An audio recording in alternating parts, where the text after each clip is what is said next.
Welcome back to Brit and Jacob, the movies. I am Jacob. And I'm Britton.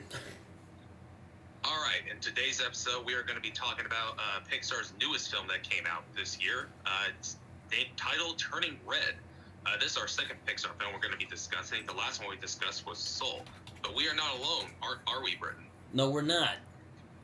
We have another guest spot on here, a great friend of mine who is a part of the group chat that I'm in, but I'm not really active on there anymore, named the Star Ventures. And I've wanted to have him on for a while, just trying to think of which movie. I was like, Turning Red, that's a good one. The other ones were superhero movies, but wasn't sure how Brit would feel about that. But anyway, I digress. This is my great friend, film lover, Norman. How are you doing, my friend? Hello. I am doing pretty well. How are you guys today? I'm doing pretty good. Thanks for coming on, Norman. Yeah, no problem. I love this movie. We're gonna talk about it. It's gonna be a fun time. Oh yes, it will be. I can't wait. Should be. I actually watched this because Jacob's like, I watched this movie the other day. You should do too. And I'm like, okay. So I saw it and I'm like, this is pretty charming. Indeed. Yeah, very good family-friendly movie. A good coming-of-age story. Oh, absolutely. Just to give our blurb thoughts, Britton, what are your blurb thoughts on this movie? Really good. I liked it. It's Pixar doing what they do best, which is taking this kind of silly idea of this young girl who turns into like a were panda and manages to bring some real emotional truth out of it. About, getting older and, being, duty to your parents and all that. Good stuff like that. I enjoyed the experience quite a bit. Oh, indeed. Norman, what are your thoughts on Turning Red? I really loved the representation that they presented throughout the movie. Even though it was not set in Hong Kong or China or anything like that, it was still like in Chinatown, in Canada or something like that, and it felt really at home because they hit a lot of the good points that a lot of Asian people would, have with the problems that we would have with our parents growing up, and I really love that. Oh, 100%. To get my thoughts on, I loved it. It was way better than I thought it'd be because I watched the trailers and I was like, it looks fun, but for me, I don't see myself loving it. I mean, I recently, the last film, Luca, I liked, but I didn't think it was Pixar's best, one of Pixar's best. But Turning Red really surprised me. It's a very heartwarming and humorous and just beautifully animated. The animation here is very expressive, and if I were to put it short, this is basically Pixar's attempt at anime. Yeah, no, that's what I got when I saw it. Yeah, it has a lot of the anime isms that you would expect from anime, which is awesome. I love it. It's very different from what we usually get from Pixar. But I agree with Norman. I do love the message that I do love the message behind this film. I do love the representation behind this film. It's while at the same time just entertaining the hell out of you as usual. Again, Pixar, I mean, they never miss a step. Yeah, I know. It's funny. It's kind of like a Ghibli movie done in the Pixar style, which you could say Pixar is the American studio Ghibli. Though I've only seen 2 of their movies, so. Oh, you gotta watch more, my friend. Oh, I know. I know. I love Spirited Away. Such a great movie. I also saw Princess Mononoke, but it didn't hit me as much. One of my friends is like, maybe watch it again and see if you like it more, which I might do in the near future. I don't know. There's a lot of movies I wanna watch right now. Yeah, I like Turning Red. It's a really good movie. It was made by the same lady who did Bao, which I loved, by the way. I thought it was a great little short. But Turning Red was very good as well. It almost feels like an anime at times. I know it sounds really out of touch of me. But I really liked it. I thought it was a lot of fun. very funny at parts. Certainly there were parts of it I couldn't really get behind. There's parts of it I couldn't, because I'm not big into boy bands. But I thought it was pretty humorous. I thought it was a fun movie. It's interesting that you bring up the boy band thing. So initially I was like not like too comfortable with the boy band thing, only because like so many people and kids and teenagers, they view like celebrities like as gods and shit like that. Even to like today, it kind of works like that. So like there was a part where they like ascend via like angel wings and strings. I didn't like that part. That shit was like okay, it's kind of rubbing me the wrong way, but but I gotta say the songs were pretty fire. Yeah, no, they were earwormy, man. They were good. I actually liked them. I'm like, I gotta look this up later. It's kind of a bop. I kind of like how this film. I don't really know if it's changing genres, but it kind of plays around with a lot of genres. Like at first, it's kind of a shonen anime, or I don't know what to call it. I don't know. It's not a shonen anime. Yeah, shonen anime usually has it has to be a dude protagonist. No, it's like, well, the one for young girls. I mean, I would, yeah, that would be awesome. It's not me, man. It's All right. Who's writing the anime? Then it becomes like it's also partly like a coming of age drama about this girl dealing with her mom and, getting older, It's a strange thing. My mom and I were talking about this movie the other night. Apparently she was offended because this is a metaphor for the. I wasn't offended. My mom's in the other room. It's kind of a metaphor for the menstrual cycle. I'll just put it that way.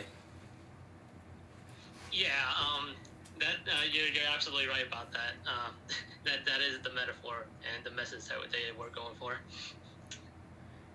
She's like, well, why did they make a movie about that? And I'm like, well, have you never seen any other Pixar movie? They always do this. Exactly. Symbolism. Exactly. It's like Up. It's a movie about a guy who makes balloons out of his house and makes a blimp house. But it's actually a movie about a guy moving on from the grief of losing his wife, Like, this isn't new. Yeah, it's Pixar. It's what they do. Like, yeah. Oh, yeah. A movie about a rat that wants to become a professional chef. Yeah, that's Pixar, people. Indeed. But yeah, I enjoyed Turning Red. I thought it was fun. Now there's another Asian-inspired Disney-produced movie that I like a lot more than this. That would be Shang-Chi. But, Turning Red was a lot of fun as well. Oh, indeed. Much like Shang-Chi, I think it respects the culture quite nicely. Even though I'm not very familiar with Asian culture. What do you guys think? I think Shang-Chi was like it definitely hit like the right notes for like the cultural differences, and it's really nice that Disney is finally venturing into that sort of territory without like feeling so afraid and like just downplaying it or just misrepresenting it, kind of like in Mulan. Just saying. Exactly. I cannot agree more. And Turning Red is just I don't think it's fair to compare it to Shang-Chi only because this is about like a little girl, like and well, her yeah. event, but it is like a symbolism for her growth and going through puberty, and like how she like deals with her mom. It's just like I really like that rebellious side of her because she had to hide it and like throw her friends under the bus, and I know that feeling so much because like at the end of the day May didn't want to upset her mom and shit, and you know, it's hard to say no to your parents when you're only like 13 years old. Like, what? Yeah. Who does that? It also reminded me of Coco in that sense, where, you know, you're like, oh, you know, that kind of conflict between what you want and what your family wants. Which I'm sure was intentional, but you know. Yeah, and then we find out that, you know, her mom just had like that same sort of trauma with her mom, and it got pushed. Yeah, and she just pushed it on to May, and I like that because, you know, that's a real life thing that happens with a lot of people. They get traumatized by their past, and they just try to. They think they're moving forward by doing, you know, what they think they're doing is right, but they're not really, because, you know, it's starting to seep out that you kind of have that past trauma and you're just reflecting that back onto your daughter. Exactly, and you're just restraining her from becoming a woman and having her grow up and do the things that she wants to do. You know, it's funny, it is kind of like Asian Coco, in a way. Indeed. It's starting to feel that way, yeah. But yeah, it's also funny. There's... She also said crap in the movie, like at the very beginning. I was not expecting that. And, you know, I'm hardly a prude. Like, we use foul language on this show all the time. But, I don't know, I just wasn't expecting that in the Pixar movie. I think the delivery of it was, like, really funny. Yeah. Like, Yeah. crap. I also should mention, I love the texture of the animation in this movie. Like, with her fur. Oh my god. Looks so real. I know. I mean, it's Pixar. If there's one thing they never disappoint with us, it's the animation. Like, that fur. Oh my god, nice. I was impressed. I'll put it that way. Well, and I also love that this film takes place in the early 2000s. This takes place in 2002, so it hits home at me. I was barely a year old at this time. Oh, jeez, you're young.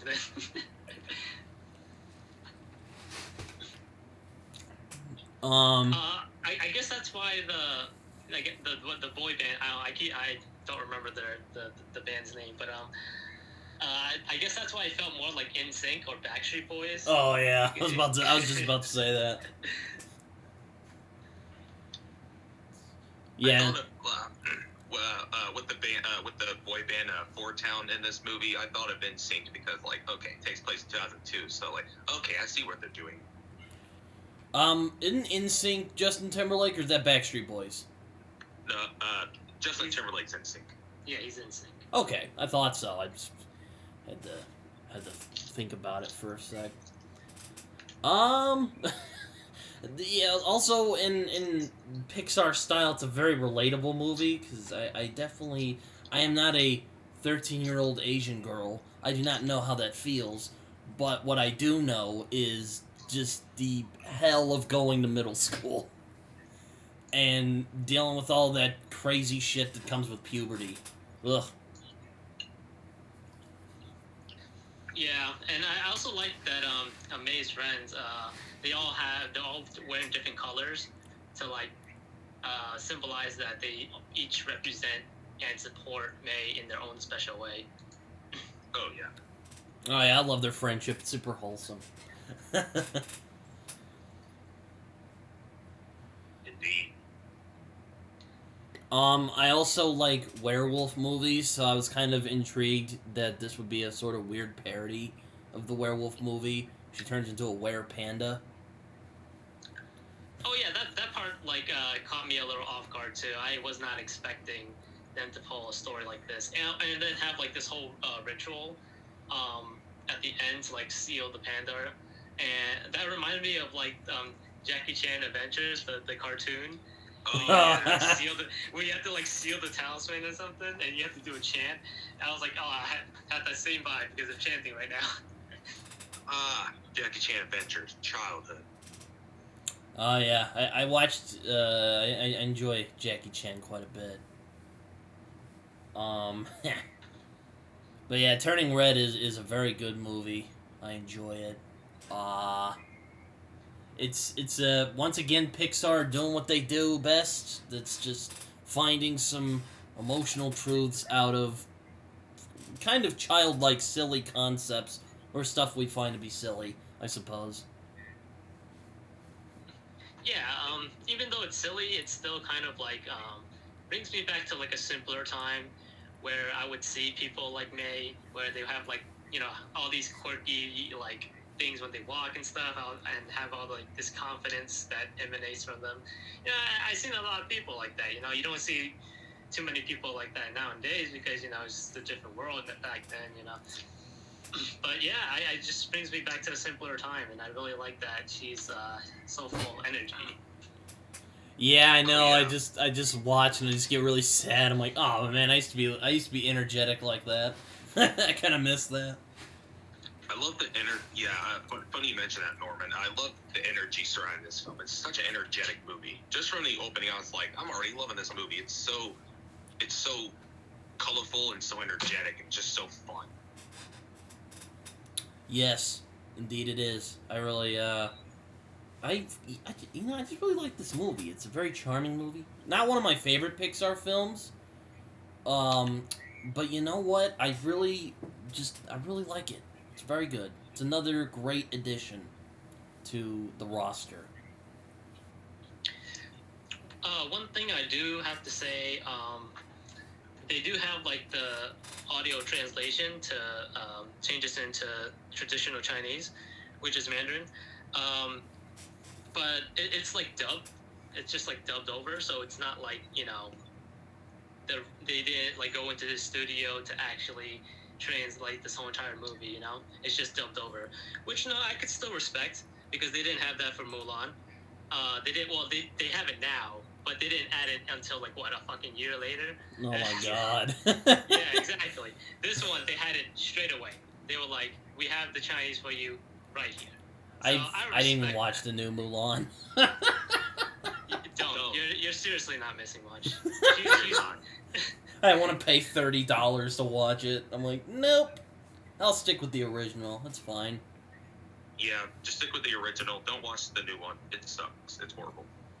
Though Beauty and the Beast is still the best animated Disney. Well, that and Aladdin. Actually, Aladdin. I'll say Aladdin's the best animated Disney movie that I've seen anyway. I know a lot of people say Fantasia is really good. I still need to see that. I might have to give Fantasia a watch. It's been so long. Jeez. Oh, good. It's on Disney Plus. Excellent. Of course it is. I'd hope so. It was made by Disney. I also like the pun on this poster on my screen here. Growing up as a beast. So there you go. I wonder why they said it in early 2000s. Maybe that's when the director was growing up. I have no idea. Probably. I just think it just fits better with the vibe of the movie, because if they were to set it in present time or even 5 years ago, probably wouldn't hit as as well. Yeah, we would have gotten the girls would have been in the Billie Eilish or something. They go to Billie Eilish concert. And she shows up and she's animated. That's not what we want. We already have fucking Lady Gaga and My Little Pony, alright? Stop. What? Yeah, that's a thing. But that's what I'm saying. We have all these celebrities and stuff. Just stop and go back to a simpler time. Honestly, I remember seeing the Muppet movie a few years ago. Oh Lord. That was an interesting one. That's a ridiculous movie. I mean, it's kind of a guilty pleasure now. Which one are you talking about? The first Muppet movie where Chris Cooper plays that super ridiculous evil oil guy who hates the Muppets for some reason. It's fucking hilarious. I love it. I don't care. It's Classic. the Muppets. Oh man. Oh man. Oh, But the yeah, second one's even. Oh, sorry. Go ahead. I was saying, oh, the second one's even better. It's hilarious. Like, oh man. Anyways, what were you saying, Norman? Oh no, I was just gonna go back to the topic. Like, Oh, even, yeah. Like, even like the school and the details. Like, you see like people just like sitting down next to their lockers with their headphones on and shit like that. It really feels like like nostalgic. Yeah, it really feels nostalgic. Like May's even wearing shoes that looks like Skechers, and I was like, oh my god, Skechers. They got Skechers. Oh yeah, I was on a nostalgia ride with this film because like it takes place in the early 2000s. I was born in the early 2000s, so I was like, oh boy. Oh And yeah. it's also very interesting that she gets like her hair color change when she gets the to become the panda and all that. And I'm not sure if this was intentional. Pretty sure it wasn't, but you know, me growing up, I seen a lot of girls that went from black hair to red hair. It was like kind of like a trend. I don't think the guys were doing too much, but like the girls definitely were. They were definitely hopping on the redhead, and that was pretty high, you know what I'm saying? So I'm not sure if this is a reflection on that. I'm pretty sure it's not, but it's just weird coincidence. I know. Maybe that was intentional because like I've actually seen like a couple of girls back in kindergarten who would like dye their hair from black to red. I picked that up immediately when Kindergarten? Not kindergarten. What was I? Somewhere in school. Third grade. Oh, okay. Oh, I mean, that's still too young. Okay, but you're gonna start fucking up your hair before you turn into an adult? Hello? Yeah. Alright, whatever. Bad parenting aside. Bad parenting aside. May's father. I don't think he gets enough credit, but he definitely pushes the movie forward because he does recognize that, like, oh yeah, my daughter is a young girl, and I need to let her be with her friends, let her grow up because she actually really loves them. Yeah. Oh, absolutely. But let us dive into this movie and see what we can get out of it. I don't know. That sounded weird. I've been stuffy these past couple of weeks. It's been weird. Time change, I suppose. So, anyways, we end up meeting. We start in 2002, and we meet May, who is a 13-year-old Canadian girl of Chinese descent, and she's living in Toronto. I don't know what you guys think of the introduction, but I actually really like the introduction in this movie. I love it. Like I said, the opening scene, I was already loving it just of how exciting it was just from the opening. Oh yeah, I really like how ballsy the movie got because like most movies, they like to like slide their way into it, you know, baby steps and then lead on to like the more exciting stuff. This is just like right out the way, like great music, you know, the whole vibe is just like you're in a cheerful environment. Exactly. Oh yeah, and May, she's instantly likable. She's super fun and energetic. And usually characters like this would bother me, but it's like another character in a certain... Or it's like, I watched this show called The Marvelous Mrs. Maisel. And it's kind of a similar thing where I usually don't like characters like this, but when they're done really well, I kind of respect it, you know? I'm like, yeah, I like this. I honestly think that's the problem now, that people are just doing these like tropes wrong, and then we just end up hating the trope because you just do it wrong. Exactly. May says that she's like, you know, or she says she has her life together and she's an adult now. Oh boy. She helps take care of her family's temple, which is dedicated to their ancestor, and you know, she works with her mom, who's this woman named Ming, and she's this really, you know, overprotective, strict woman. Played by Sandra Oh, by the way. She was really good in this. I was not expecting this. Oh, yes. What do you guys think of Ming in this film?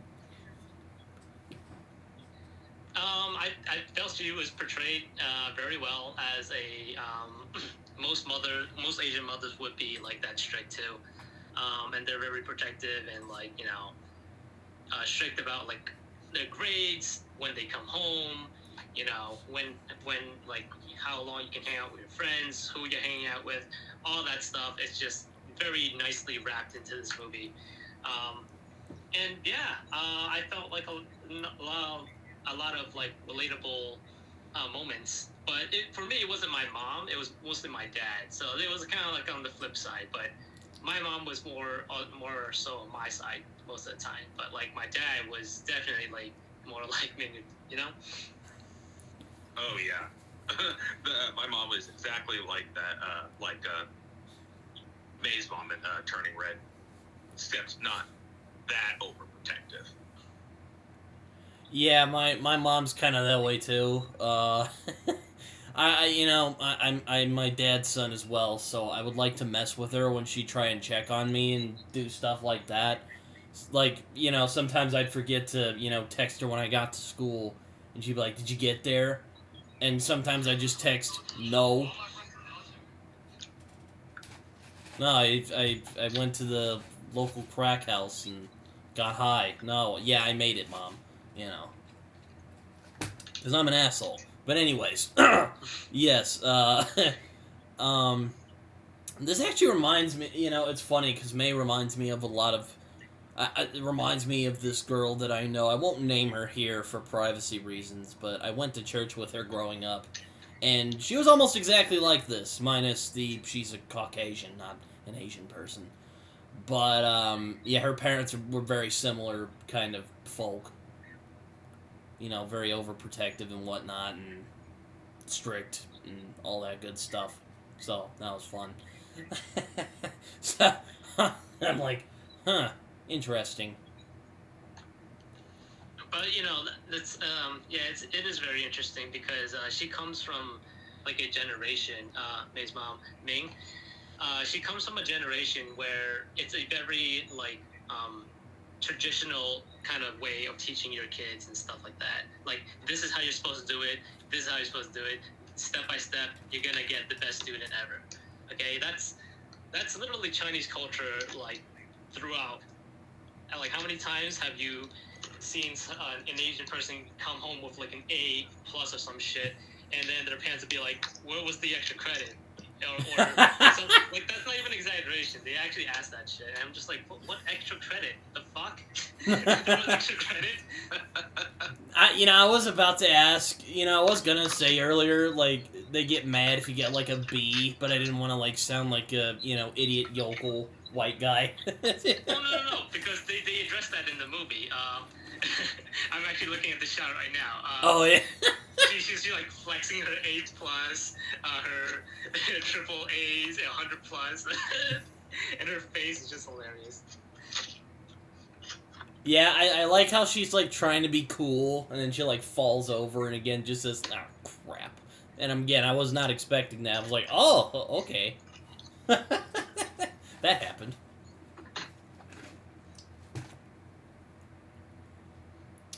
We also end up learning May has friends.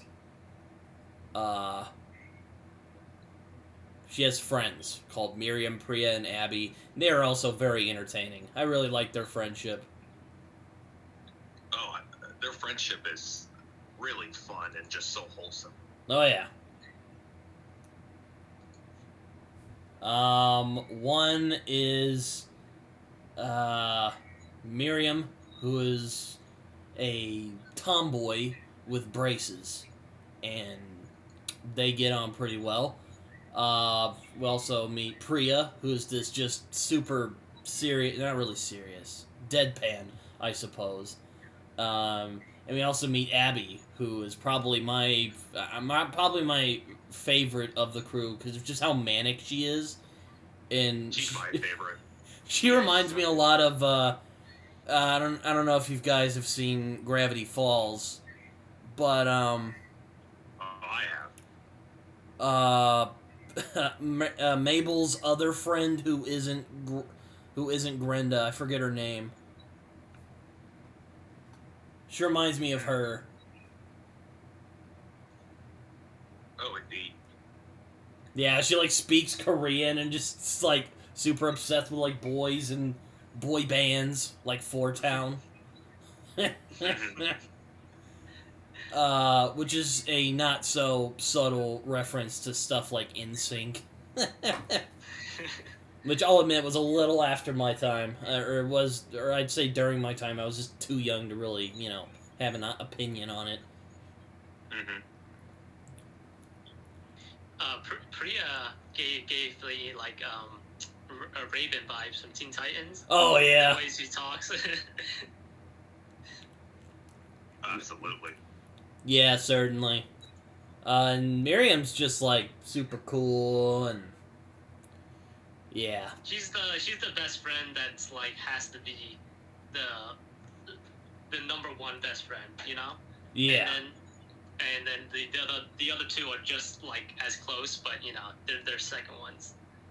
The right hand and the left hand kind of thing. Yeah, exactly. She's her Sirius Black, I suppose, or I don't know. But yeah, they hang out. They talk about boys and boy bands like Four Town. And Miriam is always trying to get May to go karaoke singing with them, but sadly it doesn't work out because May loves her mom and she wants to help her mom out. And yeah, that's actually also very relatable. Like, I'm pretty sure it's not just me who's ever experienced like, oh, we want to go hang out with my friends, gotta go to a concert and shit, but our parents are just like, not letting us go, and we're just like, oh, I wish we were just 18 so we could just fucking go and live the way we want to live. But obviously, when you turn 18, you got a whole bunch of responsibilities, and then you're just like, well, shit. So it's like it's a catch-22 kind of thing, but it's all like later fuckers and leave. It's very relatable. Oh, absolutely. Yeah, and there's also the I guess you could call him the school bully, and his name's Tyler, who's just the biggest tool of all time. What's sad is I've known a lot of people like that. Yeah, fortunately. It's that kid you just are like, God, I just want to smack the crap out of this dude. Like one time I remember I was in elementary school and this kid, I think his name was like Isaac or something. And he was just the biggest douche ever. I hated this kid. He was a year younger than me. And he was running down the hall, and I'm like, I was just I was a naive kid then. I was like, don't run in the hallway. And then there's his mom standing over there, which was unusual to me, because they're usually at like the, other hallway. But she's all like, well, mind your own business. I'm like, oh, now I see why he's a douche. His mom's a bitch. But, yeah, Tyler is... Ugh. I'm like, I wanted May to just Hulk out in her panda form and just beat him up. Yeah, but we gotta remember, he's still a teenager. Yeah, she'd probably get tranquilized and studied. Alright, let's not take it too dark. Yeah, no, probably not. May has a lot of interests, like, she's also crushing on this, like, local convenience store clerk. It's just, like, this random dude. He's, like, this random bored teenager, it's just, like, hanging out, playing on his phone or whatever. Or, well, it's 2002. Cell phones weren't really a big thing yet. Oh, no. I feel like that kid is just probably one of those kids that are like, oh, he's actually really good looking, but he doesn't know it, so he just kind of just crappy. I kind of saw him as that guy who just, like, puts in the hours and just, like, kind of sits around and does nothing, and then, like, the occasional guy will show up and he'll be like, oh, yeah, it's this. And the guy that gives him the money. probably like underpaid him, and he doesn't give a shit. He's like, all right, you can leave.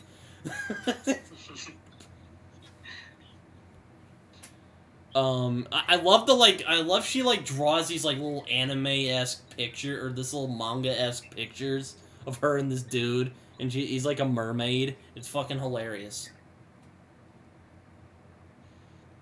Oh yeah, so funny.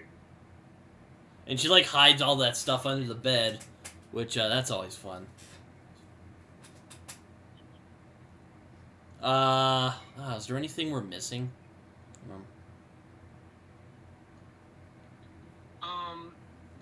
Do you want to talk about well, what do you guys think about like the whole ritual with the pandas? Like, how did you feel when they introduced like the panda to you? Because I know that was like jarring for a lot of people. It was kind of awkward for me because again I'm a guy, so there you go. It's kind of like, oh boy, yeah, ooh, panda.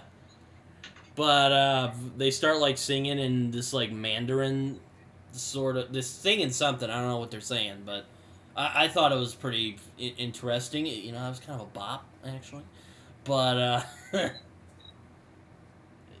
interesting. Yeah, I don't know. She's a panda. Red panda. She's a red panda. Sorry, not a regular panda. And how did you feel when you saw how May's mom looked as a panda? Oh, yeah, that's good. That's good. Yeah. Yeah, this big kaiju red panda. Oh my god, I was laughing. I'm like, oh man, this is... I love how the third act is basically just like a Godzilla film, but more cheerful. It's Mingzilla is what we'll call it. Pandazilla. And then everyone like they started like mixing in the singing with the chanting. Oh yeah, it was super. Yeah, it was good. It was a bop. Oh man. But yeah, I guess Ming starts like. I think Ming's a well-intentioned person. She just doesn't really have like very good boundaries. No, not at all. Hell, I'd even go as far as to say they're non-existent. Yeah, that's a real thing. She's like, she like runs into her room and looks under the bed and just sees all of her hentai and it's like her innocent little hentai, and she's like, she gets just super, she just gets really, I don't know, offended. Well, yeah, because she never got to do any of that stuff. So it's a little bit of jealousy, a little bit of controlling, and she feels like, well, she feels insulted because she was like, oh, well, why didn't my daughter tell me any of this and stuff? But it's because you don't respect her privacy, so therefore she's not going to tell you when she has secrets. I know, it's kind of sad how relatable that is. There's that Will Smith song about parents just don't understand, and I'm like, that kind of makes sense in a way. Yeah, so it's interesting because if you compare like someone like Ming and then someone who's a parent of our generation, like same age as us, or and that's already a parent, the way they parent is totally different. They're definitely more like carefree about it, even though they're taking it seriously. But they're making sure that their kids are like having a fun life and not being controlling like a normal parent. but it's more carefree with like people with parents like our age as opposed to the old gen, who is like they have a very strict way of like teaching kids. Yeah.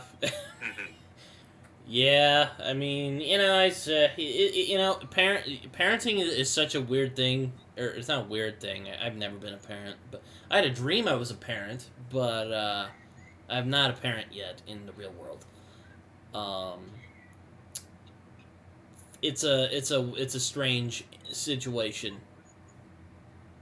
From what I've heard, it's very hard. Mm-hmm.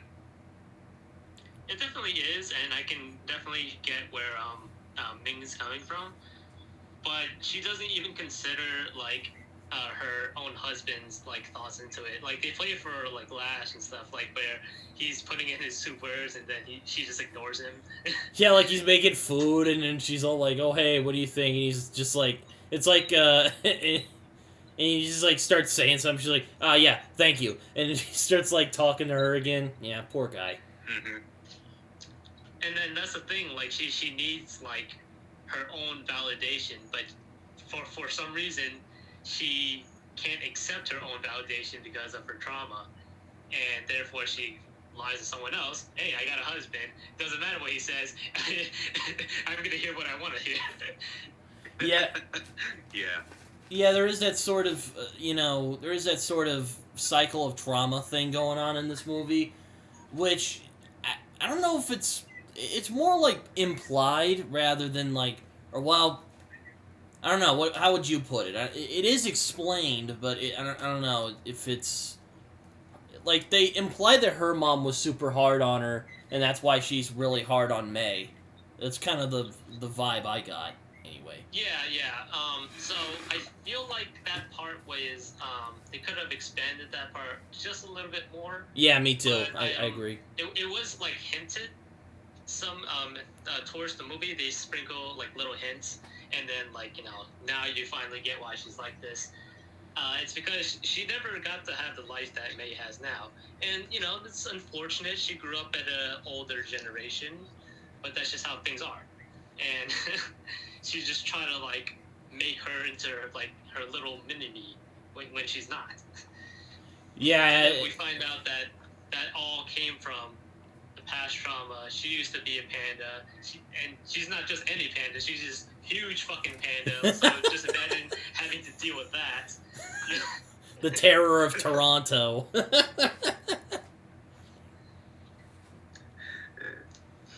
And I'm pretty sure they probably had to move.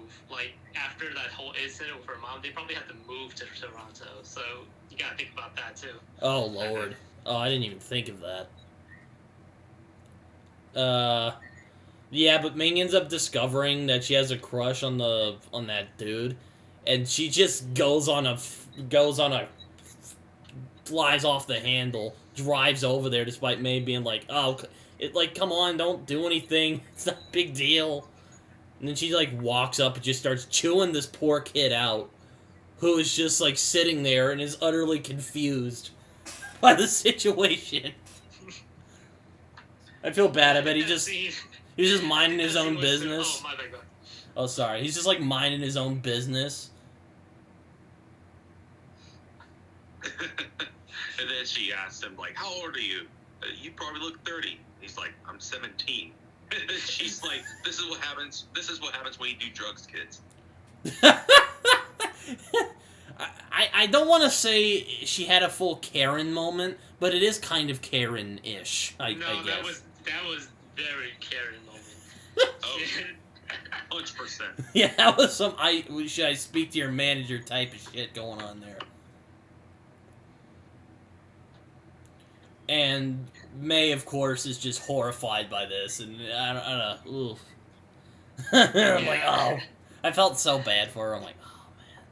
Yeah, I think that scene was just to reflect on, we all had that one moment where our parents, like, embarrassed us in front of their friends or, in public. I think that scene was to reflect on that. Yeah, I was nervous for May. I was like, man, yeah. Because luckily my parents weren't like that when I was little, so I never got to experience that. But still, I was really so lucky. No, my parents get like, okay, I know not to do this in public because it's embarrassing, so like we won't do it. We'll just keep that to ourselves. Oh my God, self-aware parents. I know. That's rare, isn't it? Very rare. Yeah, it's like Ming. Ming, I think Ming does love her daughter. I believe that, but I don't think she has like the self-awareness to understand what she's doing to her daughter. No. Well, until later, anyway. Yeah, then when she started, seeing things from May's perspective, and she finally saw how happy she was with all her friends, and you don't need just family to be happy. You don't just need your family to always keep your life intact and all that stuff. You need friends. You definitely need friends. Oh yeah. You meet more new people. You learn new things. Yeah, and she ends up crying herself to sleep, and I'm assuming that this outburst of really intense emotion ends up causing her to transform into the red panda. Oh yeah, it's tied to their emotions. Mm-hmm.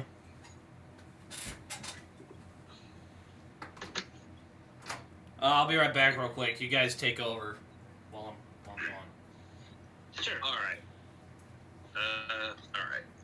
So May was just embarrassed, and now she.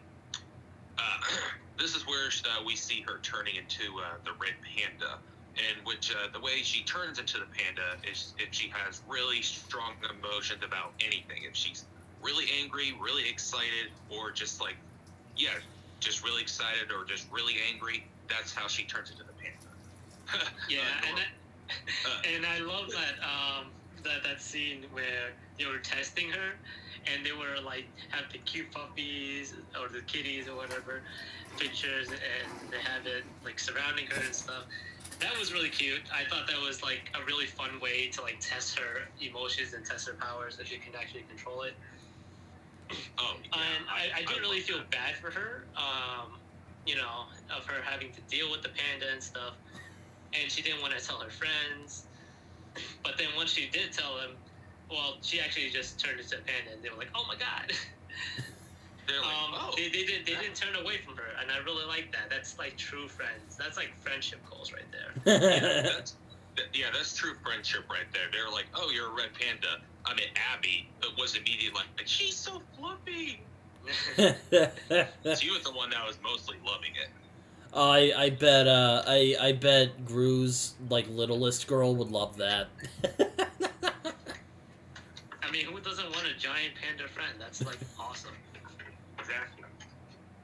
On the one hand, it would kind of suck because you have to keep your emotions under control all the time, and you can't get really excited over anything. When the new Batman movie comes out, that would suck.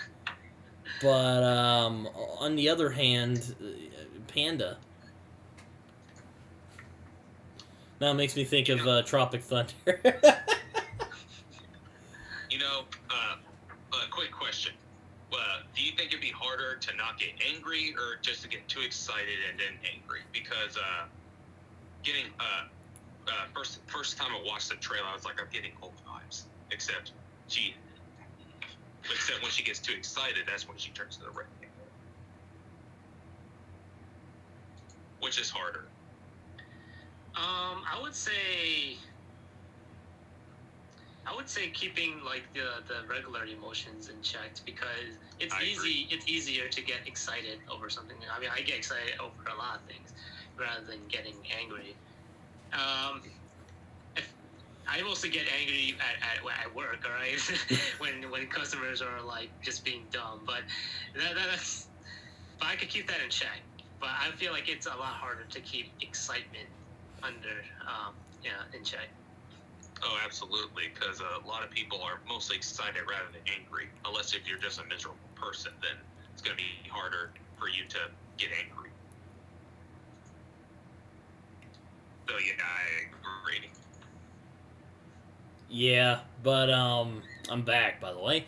But but May has a nightmare about red pandas, and then she ends up waking up into the morning, and she realizes that she is now a red panda, a very cute and cuddly red panda.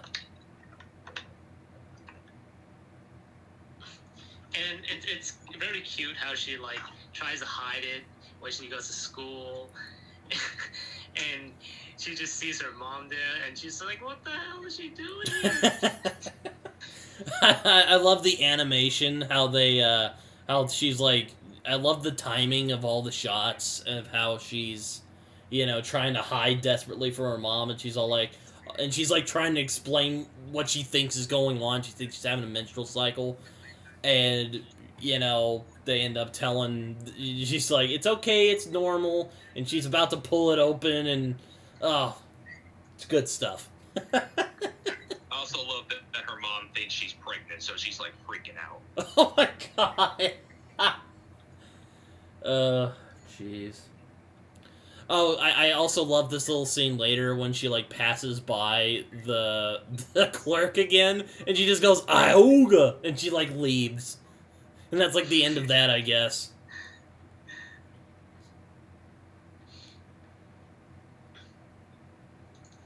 Oh, what do you think about the grandma when she actually made her appearance? Oh god. There's always this stereotype of the Asian grandma. She's like super. Either she's like super friendly and cuddly, or she's like super strict and keeps all the family together. Yeah, it's a little bit of both, honestly. A little bit of both. I would agree. I mean, yeah, they usually are like that. Like, as much of a stereotype it is, they actually do portray it somewhat pretty well. I haven't seen The Farewell. I can see my grandma doing that. Yeah, I love when she calls Ming on the phone, and Ming is just like, "Oh God." It's like, I'm not here. I love that. I love that in movies when they're like getting the call from that one guy they didn't want to get a call from, and they're like, "Oh God, I'm not here." But yeah, May just is not having a good day. She turns into a panda, and her parents are like, "What the hell is going on?" And then she like transforms back, and she's like, "Yay!" And then she turns back into the red panda.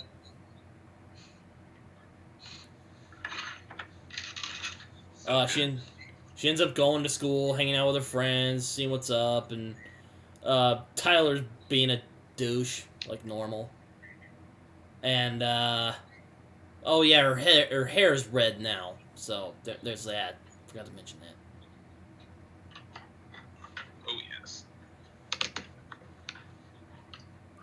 yes. She's just one to chill and not get upset or anything, and then she ends up going into her classroom, and then then Miriam's like, "Yo, is that your mom?" And she like looks over, and there's her mom just like watching her from her car, and you're just like, "Oh my god."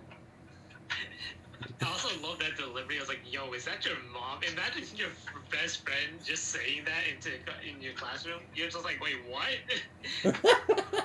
And this Arabian dude just comes over and is like, "Hey, you're not supposed to be on the ground." And she's like, "That was my daughter."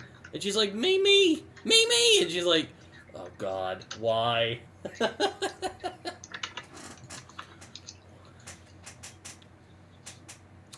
I also love the dedication that she had chasing back May when she turned into a panda and she just went straight home.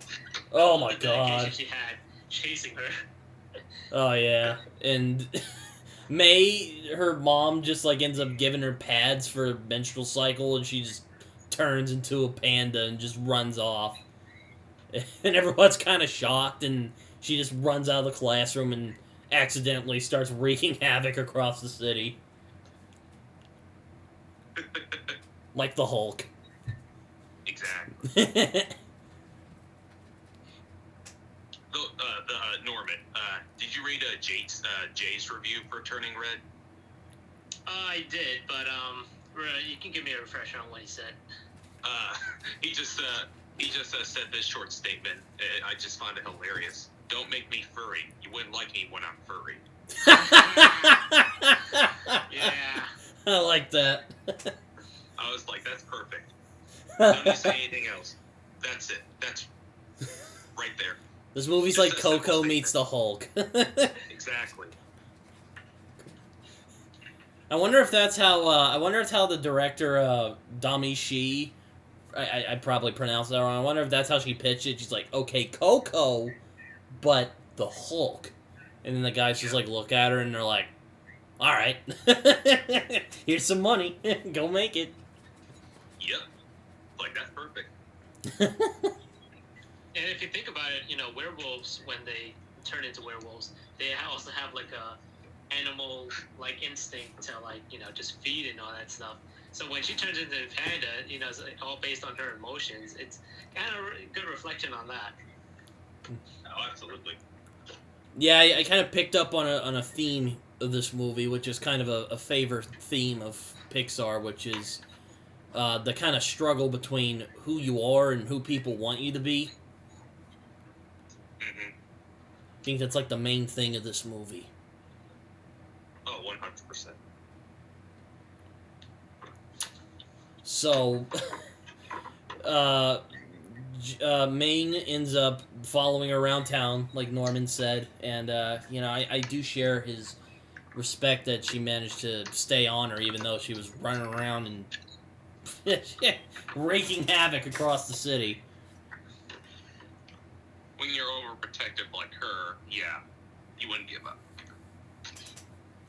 And she calls her dad, or Ming calls her husband Jin, and he's like, "Yo, it's happening."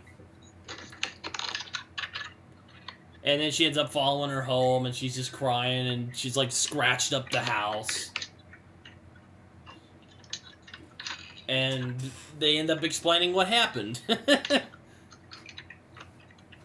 Turns out their ancestor Sun Yi was granted to the power to transform into a red panda. It was meant to be a good luck charm. Yep. But now it is very inconvenient and could even be dangerous. So they have this. So her family has this ritual where the red panda spirit has to be sealed in a talisman by a ritual on a night of the red moon, aka a lunar eclipse.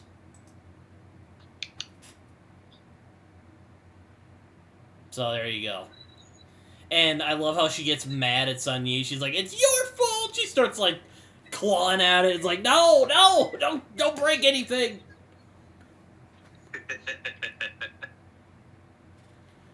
It's just in the bloodline. Exactly. Hashtag panda life.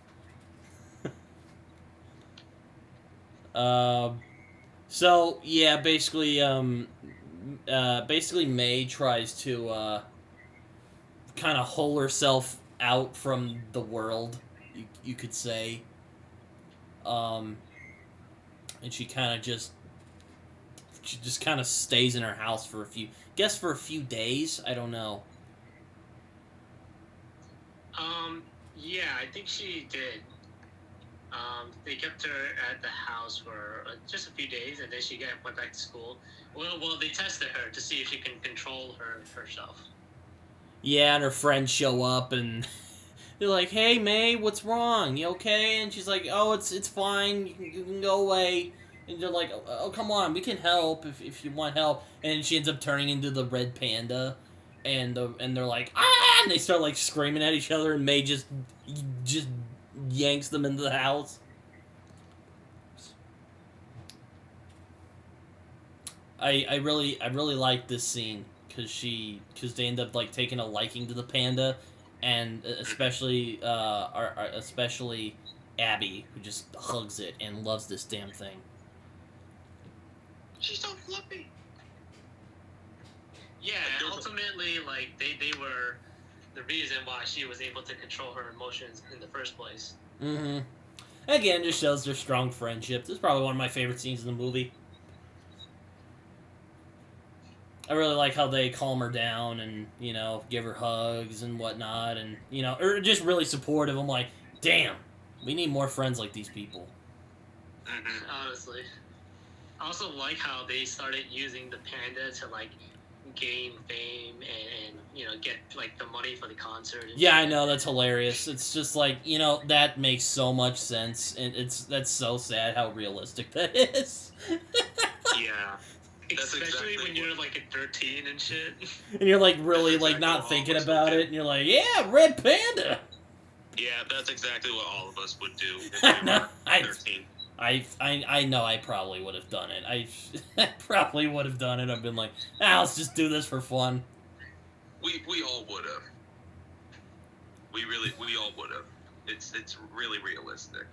And it turns out May, when she's with her friends, she tends to be calm and tends to be very tranquil around them.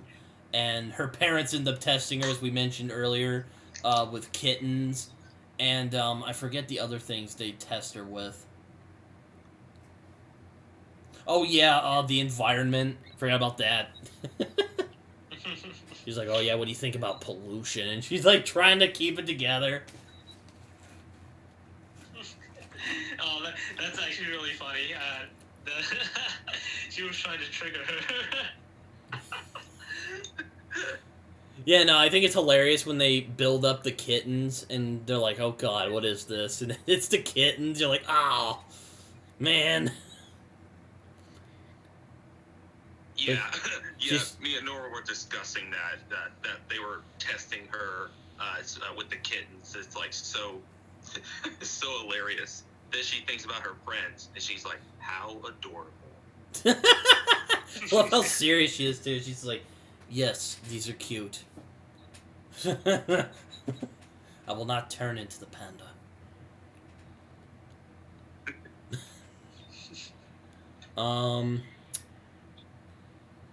So, yeah, I guess May ends up trying to find basically finds the balance and decides to try and tough it out, basically, until she gets the ritual where she can get the red panda spirit out of there.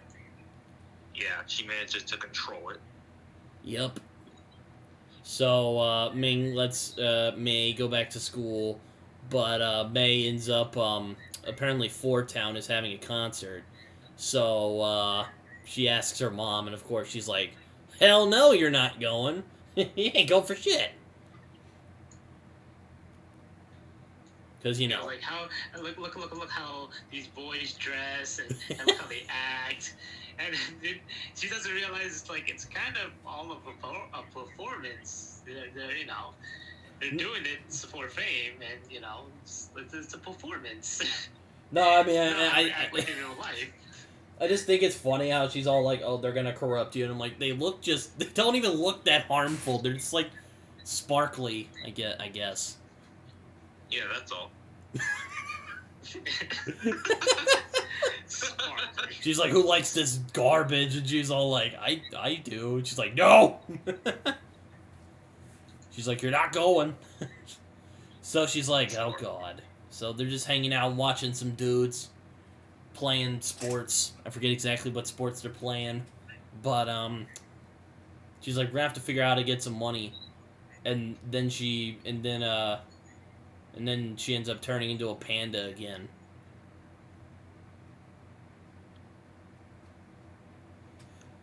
Then she goes to the bathroom, and they go over there, and they're like, oh no, are you okay? And then some other girls show up and see Red Panda, May, but funnily enough, they actually think she's adorable, so there you go.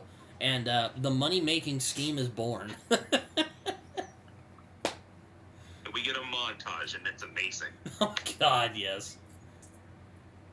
Again, I kind of think this is actually how it would go down if this were real. Yeah, probably. Go, viral on TikTok or something. Well, TikTok didn't exist in 2002. But it probably went, viral on the internet. YouTube was technically a thing, right? Wait, what? No, it not... was, but not as popular. But not as popular as it is now. Yeah. Just like the internet wasn't huge back then. But yeah, it becomes a big thing. They're starting a club where they're starting a club where they're having panda and they're just hanging out and they're basically just having a good time with the panda. And she says to her mom, or May says to her mom, that they're having this math thing Which, God, that would be torture. For me, anyway, because I hate math. But, they, like, hang out with the panda and are having a good time, and it's going pretty well for right now. Yeah, for now. Until the Tyler has to come in. Oh, God. Ooh. Tyler. Oh, my Lord. Yeah, it's, again, the biggest tool of all time. Again, I've known a lot of guys like this, so there you go. Yeah, and the thing that kind of like annoys me with his character is like he gets to play the bully, and then he also gets to play the sympathy card.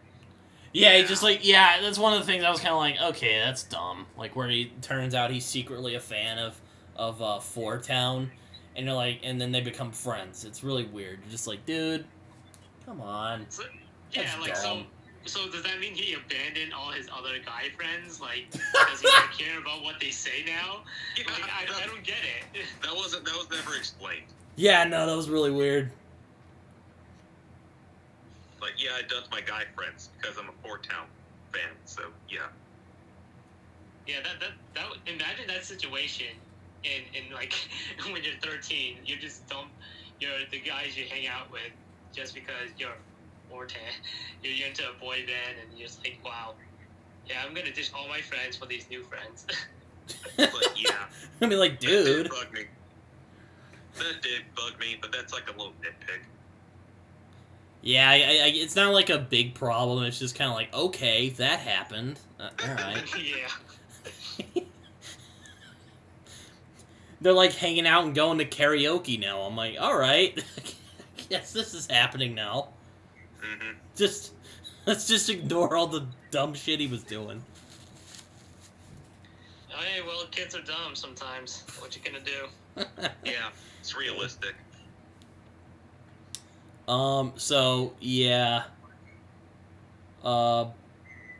Yeah, Ming just gets all freaked out and starts, like, trying to bring stuff to May and whatever, trying to help her out. And, oh, Lord. Again, like, I think she means well, but, oh, Lord, just the lack of personal boundaries and trust is just, ugh, it made me uncomfortable, I'll put it that way. Oh yeah, it definitely didn't like help that she turned into a panda at the party and she lost control a little bit. Oh yeah, and that's she bad. almost hurt like Tyler, and it's just bad timing because now everyone knows about the panda or somewhat about it, and they're just like, well, we can't have this around our neighborhood because it could potentially hurt our kids. Oh my And Lord. That just gives all the room for Bing to just be like, yeah, you guys are bad influence, boy bands, bad influence, y'all suck, you stay away from my daughter.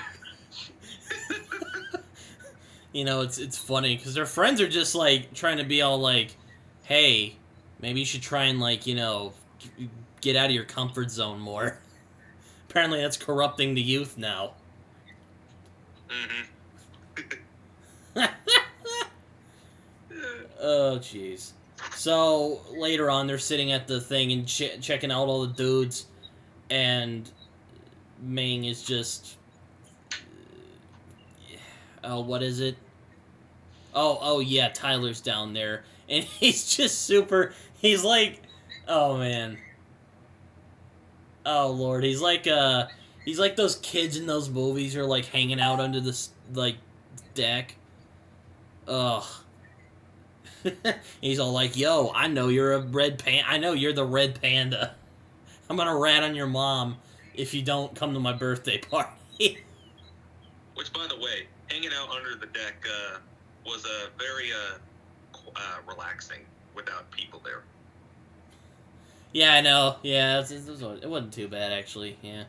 And she's like, oh, no, I ain't giving you shit. And he's all like, well, you can come. It's like, he makes specific demands, and May's all like, fine, I'll come to the party. And he's like, okay. So there you go.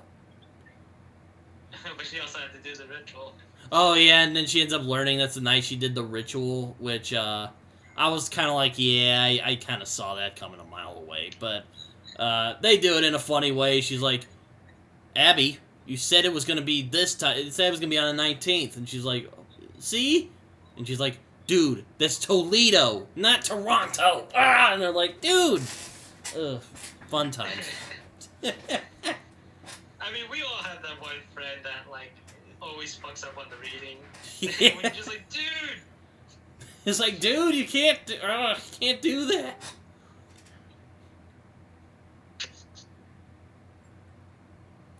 And they end up hanging out and having a good time up on the eve. Or they're about to do the ritual. Or, no, they're not about to do the ritual. Ming's mom calls her on the phone. And Ming is not happy about it. She's like, ah, crap. It's my mom. So she, like, hides under her bed. Or she hides on the couch. And her husband's like, come on. It can't be that bad. And she calls her, and her grandma just savagely roasts her. She's all like, I see you're handling the transformations well. And she's like, well, I got it under control. She's like, oh, really? I saw her on the news the other day. You're like, damn, grandma. And then you're like, it makes more sense now why she's really high-strung all the time. Yeah, she got the sassy grandma.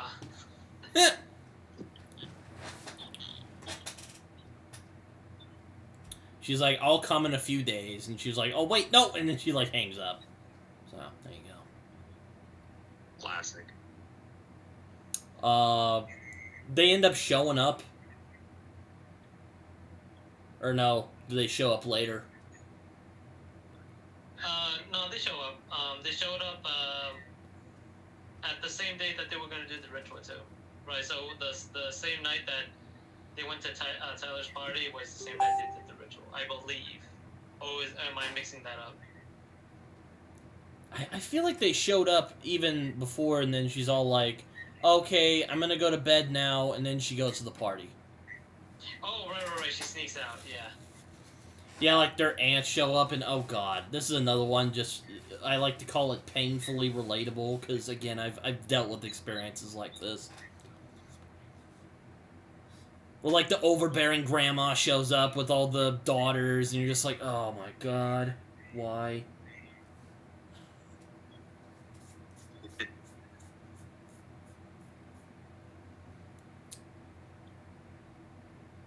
May feigns being tired, and she ends up sneaking out to go to the party. And I love how they go at the party, and everyone's like, this is boring, where's the panda?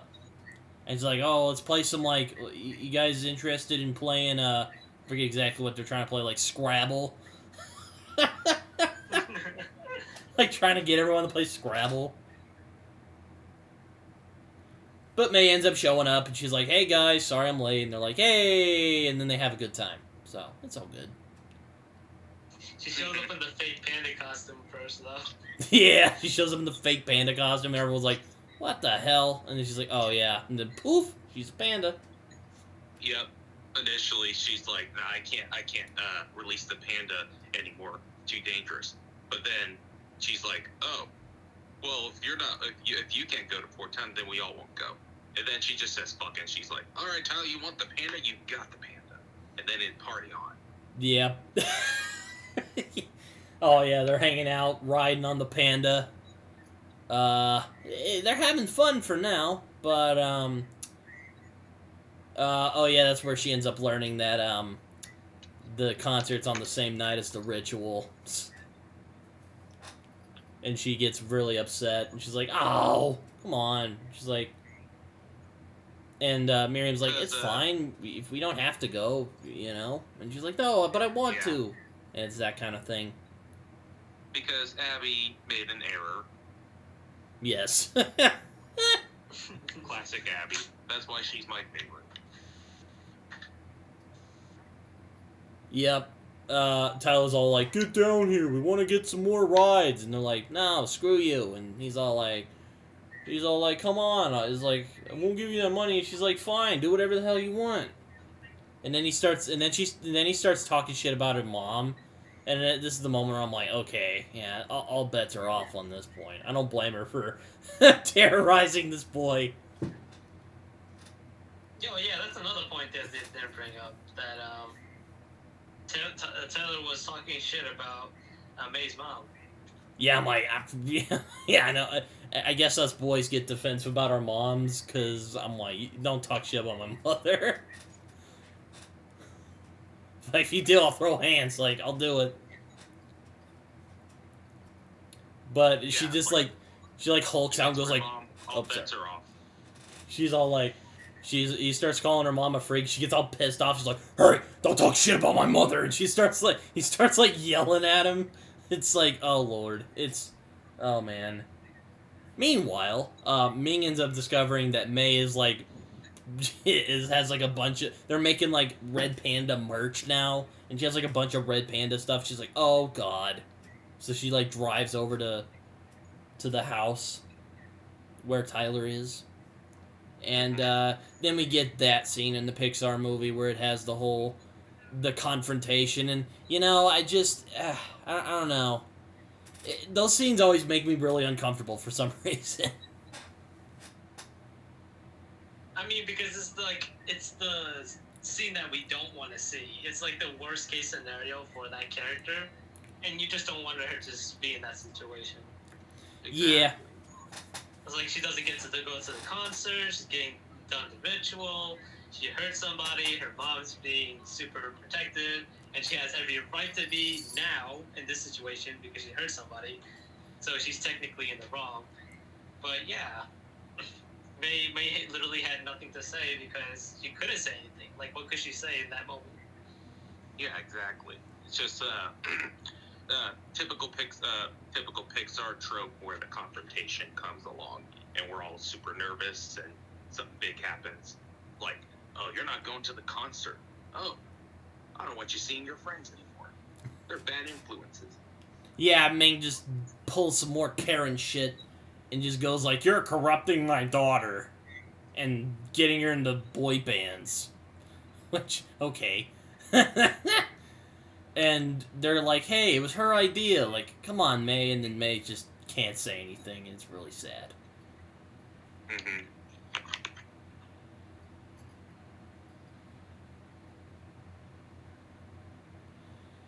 So, it ends up becoming a few days into passing by, and May's grandmother and her aunts end up showing up to come do the ritual. Much to Ming's dismay, because Ming is just like, ugh. Because again, there's that like hint that they have a troubled relationship. Yeah. May goes upstairs and, preps herself, gets into some like robes. I'm guessing that's what that is. Her dad, Jen, ends up finding videos that she took of herself as the Red Panda with her friends. And then they have, like, this really heartfelt, touching conversation about, like, not being ashamed of yourself. And I'm like, damn, that's a good dad right there. Yeah, because he recognized that that's who his daughter truly was. And she wasn't just this, like, straight A student that was always like an introvert or can't go to like parties and stuff like that. It's like, no, you're actually quite the opposite. Yeah, no, she's like, I thought they were fun, and then he ends up revealing that her mom, and it turns out Ming and her mom Wu had a fight, in fact, about Jin, and she ended up hulking out as a panda, apparently. That's kind of the implication. Yeah. I knew the father would have his moment to shine since they made him like so quiet and didn't really give him a lot of screen time. I was like, they're gonna give him like a big moment, aren't they? And they did. What do you think of this scene, Norman? The theme? Yeah, where the dad where Jin talks with May about the Red Panda videos. Oh yeah, I think it's a great message to like all parents out there that you should realize that there's two sides to your kids. If they're ever being, a little distance or maybe a little too quiet, try talking to them. Try talking to them about stuff that you don't like, because you as a parent, you like this and that and stuff like that, but your kids are not going to like the same things that you like. So maybe you should try to talk about that, so you can be more on the relatable side. And in this moment, May's dad realizes that, like, oh wow, like we actually could have been hanging out with our kid like this, but we just kept on being like, oh, school, A plus, A plus, A plus, Don't get an A minus. Oh God. We'll be lucky to have dinner if we had an A minus. Yeah. Lucky to have parents where it's like, we got B plus. It's passing grade. Yeah, no, my parents are kind of like that too. You're like, got a B plus. I'm like, it's good. It's like, well, you could have done better. I'm like, well, yeah, but I'll take a B plus. And then after a while, they're just like, all right, fine. Yeah, at least you didn't fail. Fine. I'm like, you want me to get an F? Basically, is what I said, and they're like, fair point. We'll take the B. God. And she's like, you shouldn't be ashamed of the red panda. And she's like, you know what? You're not entirely wrong. So they end up having this ritual, and it's a really kind of weird thing. They're saying Mandarin, I'm guessing, and they're like ringing bells, and they have like this little circle. And they end up going into the subconscious area of, I don't know where it's at. It's like a dream world or something. We'll call it the panda life form. The panda life form? Yeah. All right. I think what the ritual, it feels more like a seance, to be honest. Yeah, it is kind of like a seance. They're not like calling upon the dead, but they're like calling upon the spirit of the panda that's been passed on for generations. So it does feel like more of a seance than anything else. Yeah, it does. And she ends up going into this, like, the other world, I'm guessing, for pandas. And she's about to be separated from the panda. And she's like, you know what? I'm going to keep the panda. And, yeah, it doesn't pan out. And she's like, later, fuckers. And she leaves. She's like, I want to keep my panda powers now. It's like, yeah, and I don't have a car to get to this concert, so I'm just going to use the panda. I'm gonna use panda. It's like an Uber. The red panda service. Yep, self-Uber. I'm the Uber. Yeah, and her mom's just like, wait, no! And May's like, they have like an argument, and it's just like, oh lord. And she's like, I forget exactly what they say to each other. I know that the grandma was egging Ming on about like, oh, you lost her and all that shit, and it was like, oh, now she's loose, and you gotta take care of this. And then she gets like so angry and frustrated and so insulted. She's like, fuck this, I'm hulking out.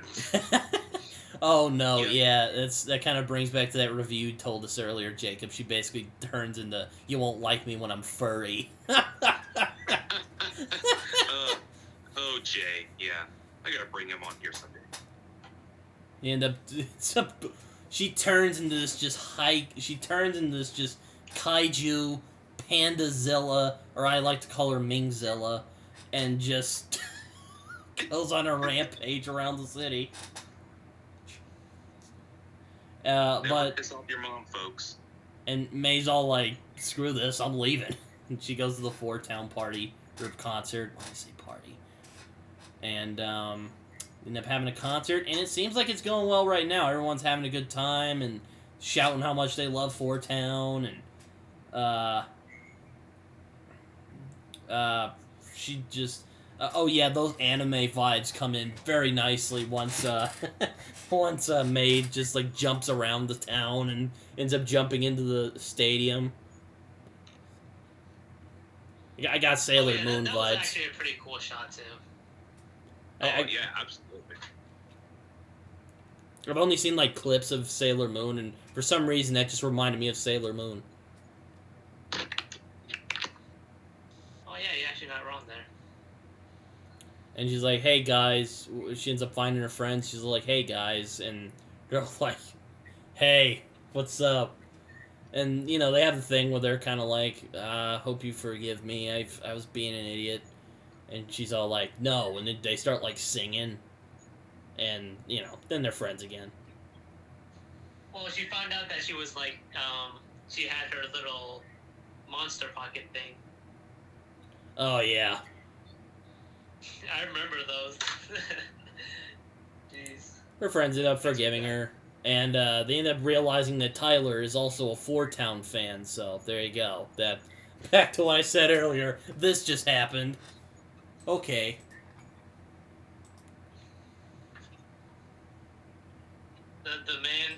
The kid who fucking ditches friends for new friends because they like 410.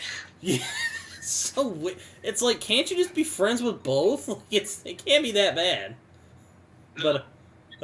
But no, it's like, fuck you guys. I'm gonna hang out with these chicks I bullied because they like a similar band that I do. Right? Like, does no one think about that? We just all gave it a pass, but no, we were just like, wait, you're just gonna dump your friends and you're gonna be friends with them just apparently because they like Fort Town and you like Fort Town, so everything's all good? And you're not gonna talk it out or anything like that? Alright. Oh boy. But yeah, Ming gets mad to the point where she turns into this just kaiju red panda, and it's oh lord. And I'm like, oh, so she's the antagonist of this movie. And I know everyone likes to make fun of the twist, you know, Pixar villains. But you know, I don't know if this is a twist though. I think the biggest twist was when she became the panda too, but like she was a giant panda. I think that was the biggest twist. Yeah, because we would think she would be like the same size as May when she Oh, turns yeah. to Red Panda. But no, she's as Brit said, Mingzilla. I love how this one idiot's just like, oh, is that part of the show? Once Mingzilla shows up, it just starts wrecking the place. Oh god, it's not That's fun. where we get full anime vibes. Oh yeah, it turns into a straight up anime after this moment. Which, you know what, I kind of like. This is, I'm like, you know what, I'll deal with it. I like this. Even May's just like all up and ready. Like, yeah, let's get this bitch down. I love how quickly she's like, all right, I guess I'm doing this now. She's like, I'm gonna release all my anger that I had on you. Not anger, but yeah, anger. She's like, oh boy, I can't wait to rail on my mom. She's like, what are you doing with your lives? She like shows up as Mingzilla, just starts crashing everything, and everyone's like, oh my god, run! Yeah. It's Panda-mageddon! You know.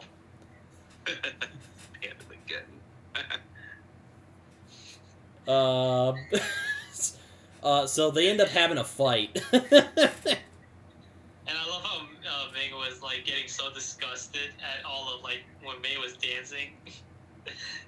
She's like, what are you doing with your lives? Go back home. Don't you have school tomorrow? That kind of thing. Where are your parents? Where are your parents? Yeah.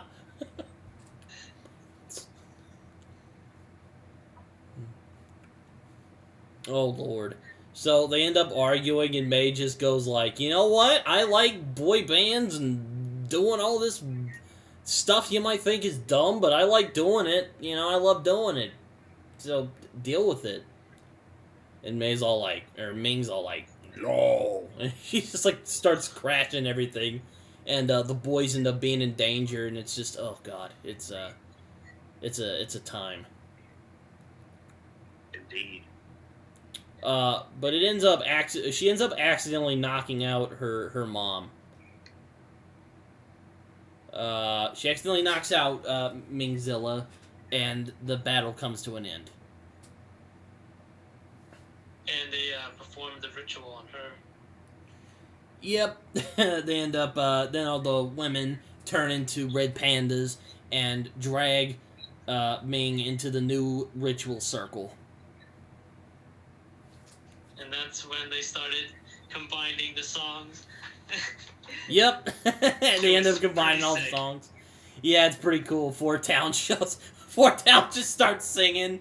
They're not, like, utterly horrified by the situation. They're like, okay, this is happening now. I don't know about you, that would have been a pretty fucking hype moment. They're like, go with it, boys. Go with it. And they just start, like, singing.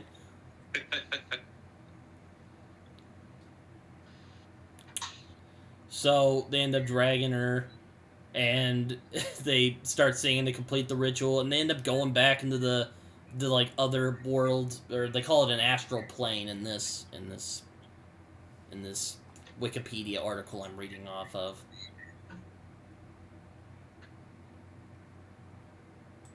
Mystery religions. What is this? Okay. Mei ends up going back, and she ends up looking around. She ends up finding Ming, who is now a teenager, all of a sudden. And she ultimately, Nate ultimately realizes, what her mom had to go through. Kind of similar what she's going through right now, but it was definitely way more harsh. And you could, like, see, like, how Ming always try to, like, live up to everyone's expectations instead of, trying to live up to her own, try to set a goal for herself and just be a normal person. Instead, her life was dedicated to pleasing someone else, which is not how you're supposed to do things. Yeah, and also I kind of picked up it was a lot over the shame of, accidentally hitting her mom. And that's where she got a little scar on her face, on her mouth area. Right. They should have touched a little bit more on that. I think it would have drive, like, the story point a little more emotional, but it still get the point across. Yeah, I agree. I thought it was kind of underdeveloped, but, it works. It's fine.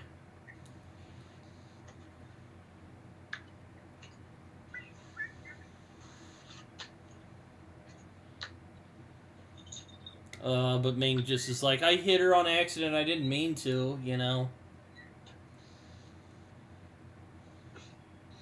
And then that's when they ultimately, like,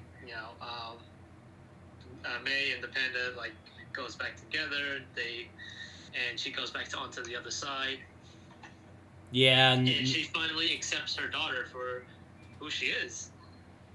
And Ming and Wu end up reconciling.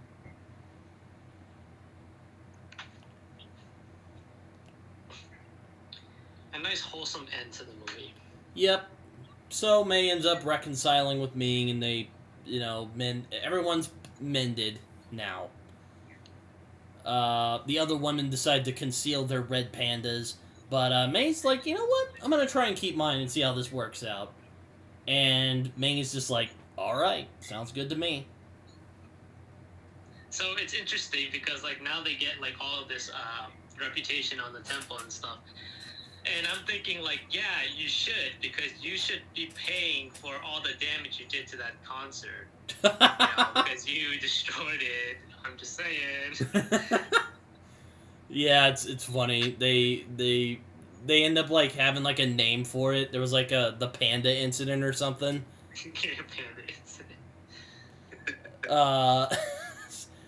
Mei and Ming's relationship has certainly improved, and Mei ends up trying to find some balance with her temple duties, which her red panda has become a big hit, as well as spending time with her friends, and Tyler, who apparently, again,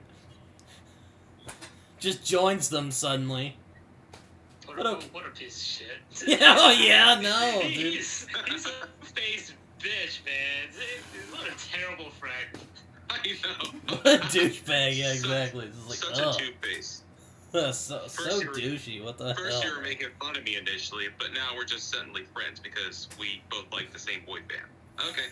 And I'm a red panda. And I turn into a red panda. Oh, fuck this dude. Oh, God. That's the end of Turning Red.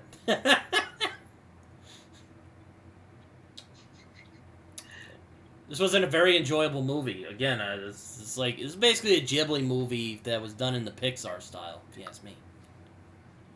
Oh, indeed.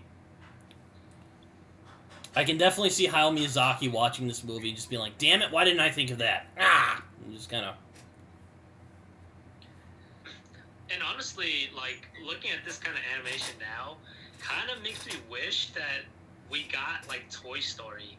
Like, the first Toy Story and the second Toy Story with this kind of animation. Not saying that it's bad, but, like, I want it with this style of animation now. Like, just because I wanted to see it in full 4K HD, you know, remastered. Hey, man, we are getting Lightyear, so... Oh, yeah. Super excited for that Which actually looks good. I know there's some people who might be a bit cynical about it, but I'm actually kind of looking forward to that movie. I mean, hey, as long as it doesn't pander to Toy Story fans, I think it'd be a really fun movie. Oh yeah, they really shouldn't. They should pander towards the people who actually watch the Lightyear show. I have not seen the whole thing. It's okay, even if you've seen like scattered episodes of it, whatnot. If you know it exists, then you're gonna like Lightyear. Yeah, I know it's pretty funny, or not the show. I remember watching. I'm like, it kind of makes me think of Star Wars a little bit, which I know that's kind of the tongue-in-cheek reference. No, it does have a nice Star Wars vibe to it. But especially in Toy Story 2, they fucking lay that on quick, like they on thick. They're just like, yep, it's just Star Wars Toy Story version. We just couldn't get the rights to the Star Wars toys yet. But we can still quote their lines. And George Lucas is like gonna be like, oh, fuck, I'm gonna sue them. They're gonna be like, fair use, bitch. You know. Yeah, I can actually see that happening. He was like, you're going to sue us over a movie about toys? Come on, George Lucas, what are you doing? Oh Lord, but yeah, Turning Red is a fun movie. Pixar once again, just slapping it out of the ballpark, just hitting the ball, baseball. Oh yeah, absolutely. Turning Red, very heartwarming, humorous, and beautifully animated. Once again, the animation in this is very expressive and just very colorful and vibrant. It was a nice change of gears for Pixar as well. What do you think, Norman? I think everyone should go watch this right now. Just right now. It's a great movie. Definitely isn't perfect. It has little flaws here and there, but it definitely gets the message across. And it's wholesome as fuck. And if you don't like this, like, do you even have a soul? Like, speaking of soul, I like how this is like a complete opposite of what Soul was meant to be, because Soul was like, oh, where do you take your life from, you know, after trying so hard, like being an adult and all that stuff. This is like going from a teenager to a young adult. So I like that. I really like that. Oh yeah, and also again, just the texture on that animation. Oh my god, especially with the fur. Ooh, so good.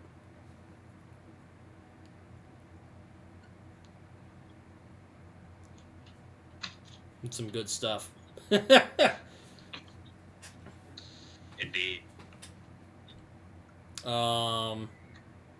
But yes, Turning Red is a very good, another good Pixar animated feature. Yep, another great film from Pixar. Indeed. Well, it seems we've come to the end of Turning Red. Would you guys mind talking about some other movies real quick before we sign off here? No, hello? Do you guys want to talk about like another superhero movie, or if you want to. I did get tickets to see Doctor Strange in the Multiverse of Madness, so I am definitely seeing that next week. I did too. Next week. You did? Awesome. Oh, man. I can't wait. I haven't gotten tickets yet, but I plan on seeing it as soon as possible. I haven't seen What If yet, the What If Marvel. I don't plan on seeing it. I think I heard it's like really obnoxious. It is. It is. I don't like it. But they're saying like it connects with. Well, some people are saying it connects with this movie. So we'll see. Yeah, we'll just have to wait and see until the movie comes out. I mean, the first movie was such a mix. It's probably the mest, like, Marvel movie ever. Which kind of sucks. I think Scott Derrickson kind of got fucked over there. Because apparently he really was passionate about the Doctor Strange character. And wanted to do, like, a really weird, like a Doctor Strange movie. But it was more like Iron Man with magic. Kind of. To me, that first movie felt like he was playing the Sherlock Holmes character, except he was being a dick. Exactly. And I was like, I don't really like that. But Nah. what's different about this movie is that we got a whole gang coming in. Sam Raimi is coming back. I know we've mentioned this a few times, but Sam Raimi's coming back. Which, oh boy, I'm very excited. And Danny Elfman's coming back. Oh man, they got the dream team. Hell yeah. Speaking of Sam Raimi, Sam Raimi came out and said that Marvel allowed him full creative freedom for Multiverse of Madness, so that gets me even more excited. Oh yeah. I did hear that there won't be as many cameos in this movie, which I'm actually kind of glad, because I don't want the MCU relying too much on cameos nowadays. No. I was happy to hear that. They actually came out and said, like, they hope they have 15 cameos overall in Multiverse of Madness. Oh my god. Jesus. Oh my god. Ugh. Because I think they already got their load off with No Way Home, so. Yeah, like we already had No Way Home, so we're good. Oh man. But I'm excited. I saw Sam Raimi was on an interview the other day, and he was like, I'm gonna show these kids how to do a superhero film right. And I was like, yes. I mean, hey, his Spider-Man trilogy still fucking kicks ass. Exactly. Oh my god, yeah. It's actually some of my favorite episodes I've done on this channel. We talking about those? Yeah, it's really fun. Even Spider-Man 3, even with all its goofy flaws, like, how can you not like that scene where he gets, like, this, the black suit for the first time, and the score builds up? Like, come on. Hey, that gave me goosebumps, I'll admit. Every time. You know what? Fuck it. Spider-Man 3. You know what? Yeah. You know what? Nostalgia's a hell of a drug, but you know what? I kind of love Spider-Man 3. You know, I kind of respect Spider-Man 3 now. Like, oh, excuse me. Because like like how often do you see a superhero fighting outside his costume and he's just like wearing a suit? Exactly. Yeah, that is a good fight. Yeah. There are the like CG stuff that I don't like, but aside from that, I thought it was a pretty good fight. Yeah, Spider-Man and this, 3. and this dude took out Harry without his suit, without being prepared, like nothing. He just took him out with his full gear too. Yep.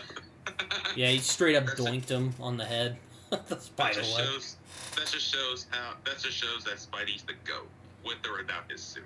Oh yeah, and like you see the trailers for Doctor Strange: Multiverse of Madness. Shit looks like a Raimi movie. I'm like, yes. Oh yeah. I was like, yes. And now, hearing that Raimi will apparently have full creative freedom, I was like, hell yes. You know, I gotta give it to Feige. I bet he just was like, he was thinking about Spider-Man 3, and he was like, God, that movie was so lame. And then Raimi, and he's like, yo, Raimi, I'd love for you to come on. And he's all like, yo, can I have like full control on this? And he thought about Spider-Man 3. He's like, you know what? Go right ahead, man. Yeah, he's like, Yeah, he's looking at the first 2 Spider-Man movies, and they thinks of 3, and Sam Raimi didn't get full creative freedom, studio interference, and he's like, you know what, full creative freedom. Hopefully, this makes up for it. Like, apparently he didn't even, like, watch all of WandaVision. He just was given some ideas about where to go, and he's just like, all right, go do whatever you want. Just make sure make sure there's some, like, put some, like, MCU stuff in there. And he's like, awesome. And I'm like, I love this. Hell yeah. This is the first time we're going to get basically our first, like, horror vibe from Marvel, from the MCU. And if there's one thing Raimi does right, is give us a great horror movie. Oh, yeah. I mean, Evil Dead 2. Greatest horror comedy of all time. Oh, well, they did venture into horror with Moon Knight. Yeah. Oh, forgot about Moon Knight. Yes, that's where they're more leaning more in towards the more violent and horror-y aspect, which I really like. I like that too. It's a nice change of pace for the MCU. Yeah, you could definitely do that with Venom. Just saying. Yeah, I know, Please. man. Really, they need to do that. It's God, those Venom movies are so bad. Well, you haven't seen Let There Be Carnage, so. I haven't seen Let There Be Carnage, but I did see the first one, and I was very thoroughly underwhelmed. And I'm not even that big of a Venom fan. Okay, so I actually had more fun with Let There Be Carnage. It's not a good movie, alright, by any means, but I did have fun. With the first movie, I didn't have as much fun. It really sucked for me. Well, I did not like the first Venom, and I did not like Let There Be Carnage, because how are you going to put Carnage in a PG-13 movie? I'm just saying. Honestly, Yeah, it's like this dude's like the most evil, aside from Red Skull. Maybe he's probably the most evil Marvel character of all time. Yeah, like Venom, like Cletus Cassidy, a psychopath, and you give him a symbiote, makes him a bigger psychopath and a bigger threat, and you throw him into a PG-13 movie. Fuck that. And that's why I'm not going to see Morbius. Dude, I saw Morbius on B-Flix. Don't watch that shit. Oh my god, I didn't even go see it. I'm like, this movie looks so bad. I am not watching it. I'm not so watching it. bullshit, bro. It gave me a new appreciation for Dracula Untold. There you go. That seals the deal. I don't want to watch Morbius. I'm not gonna watch it. So. I'm also just not a fan of Jared Leto, so there's that as well. Yeah, a lot of people aren't. He's just weird, man. He's just fucking weird. Have you ever seen any of his, like... I think the guy thinks he's Jesus. I'm just saying. Yeah, he's trying to get the hairstyle down, so yeah. And, like, his whole thing with, like, method acting, like, he's trying to steal from Heath Ledger and shit. Like, just let it go, man. He did it with Morbius, too. He was, like, walking in crutches in the bathroom, and I'm like, bro, who are you trying to fool now? Yeah, exactly. Like, you're not fooling anybody anymore, dude. He ain't Like, Daniel Day-Lewis, bro. Like, you're an actor. You act. Like, we know you're not in crutches, man. But yeah, I'm not seeing Morbius, so I definitely have to take your word for it. It looks You're not horrible. missing much. Oh, I figured I wasn't. I even after from the Let There Be trailers, I'm Carnage, just I like, was God, this movie looks stupid. And then when he's all like, oh, is this the moment where the hooded guy beats up everybody?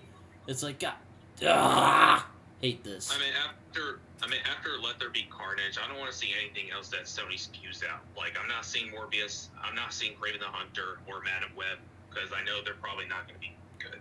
You know, I remember going back to Sam Raimi, he was talking about if he made a fourth Spider-Man movie, he would have put Kraven in it. Bro. Kraven would have slapped. Oh my god. Kraven's one of my favorite Spider-Man villains. Like, Jacob knows this. Oh, I would love to see that. Hell yeah. I mean, to anyone who doesn't know who Kraven is, just go read Kraven's Last Hunt. Oh my god. Great story. And then you'll love Kraven the Hunter. Like, I'll admit, one of the few things I didn't love in Spectacular Spider-Man was his design in Spectacular Spider-Man. Oh, yeah. Yeah, I think he's better as just like a beefed dude who's just beefed crazy guy who just likes hunting things. Oh, yeah. Also, it's funny we're mentioning Kraven the Hunter. Marvel's Spider-Man 2, Kraven the Hunter would be the villain in that one. Yes. So that's gonna be Oh, Yeah. I know. We're I getting was so Venom. excited. I'm so I excited. mean, we're getting Venom voiced by Candyman himself, Tony Todd, which is like perfect casting right there. And yeah, we're also gonna get Kraven in Marvel Spider-Man 2. So hell yeah, give Kraven more love, people. Oh yeah, he's definitely like he puts Spider-Man to like the maximum test in terms of like skill level. Yeah, Yeah, physically, 100%. most definitely. I'm not saying like Peter Parker isn't skilled at fighting. It's just like he more so relies on his inherent power and to get the job done. But he does have like his own way of like this, the way of the spider and all that stuff.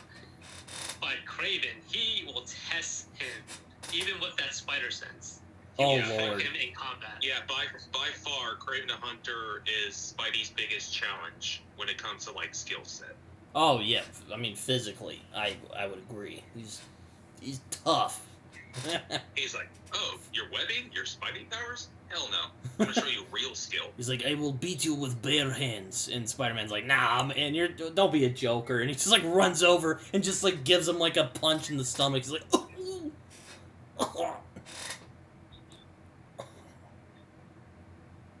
my stomach. I mean, hell, we've seen Sable like beat up Spider-Man a couple of times too. Mm-hmm. I'm still curious on how Spider-Man attracts all of these hot women. I don't get it. It's some Spidey powers. It probably is the Spidey powers. I mean, the costume looks pretty dope, so yeah.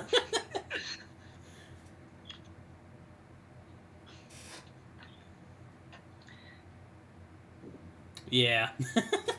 and there also, Sam Raimi has also been saying, hey, if they do want to make a Spider-Man 4 movie, I would definitely make it because my love for the character hadn't disappeared. And I'm like, on the one hand, I would love to see it, but on the second, I'm like, I don't know. I mean, like at this point, like, what would the story be? Kind of like maybe. Yeah, that's the real problem. Yeah, what would the story be? I mean, kind of like Amazing Spider-Man 3. I mean, after No Way Home, people were like, Amazing Spider-Man 3, but like, I would love to see a third Spider-Man movie with Andrew Garfield. Just don't have Sony interfere with it, unlike the last one. But my only concern is like, what would the story be? Because it's been years now since we seen Andrew or Toby in solo films. So where are you gonna take them? I mean, I know, and I love Tobey as Spider-Man. I love the first two Raimi Spider-Mans, definitely. I love them. Great movies. We talked about them on this show. I don't know, man. It's just, I don't know. As much as I'd love to see it, I don't know. I mean, I'm not saying I don't think it'll be a good movie. I'm sure either it would be at least fun to watch or good. But I just don't know. Again, I mean, if they ever did, and it is with like Kraven the Hunter, I think it could actually work. You could have a story where like Spider-Man stops being Spider-Man because like after being a superhero for so long, crime just went down, and he was like, you know what, maybe it's time to give up the mask, and then Kraven the Hunter hears about Spider-Man, retiring, and he's like, nope, fuck that shit. I'm gonna hunt this motherfucker down. He's my kill. And then he comes back and he starts killing people, like actually killing people. Because I can see Sam Raimi doing that. Oh yeah. And then Spider-Man obviously hears about it, and he's like, oh my god, you're crazy. And he's like, no, I'm not crazy. I'm just here to kill you. You're part of the hunt. You're the perfect prey. And just starts like charging at him. Yeah, I could see that setup being really cool. I mean, Raimi does not hold back when it comes to like giving us like the darker aspects or making the more violent parts of it. Like just to name a few scenes in his Raimi, just name a few scenes in his Raimi trilogy in his Spidey films. The final battle in the first Spider-Man. Oh god. Doc Ock's wreaking havoc at the hospital scene or the train scene. So yeah, Raimi does not hold back. Yeah, my only real thing, and this I guess is a bit of a nitpick, but the only thing I am kind of concerned about with the new Doctor Strange movie is that I hope that they don't get rid of that kind of texture that you get from like the Raimi fights from like the first two Spider-Man movies. I really hope he keeps that where the hits like always look like they hurt. Mm-hmm. I'm sure he's gonna keep that. I hope so. And also he's playing with a lot of characters like Scarlet Witch and Doctor Strange. I know he is a big Doctor Strange fan from what I've read. They even reference it in Spider-Man 2. Oh yeah. And this is gonna be interesting because the Sam Raimi trilogy, they didn't really have a lot of characters that involve magic, and now this is his first time, messing around with a superhero that uses magic. Two of them actually, so it's gonna be really interesting. Yeah, I'm curious to see what he'll do.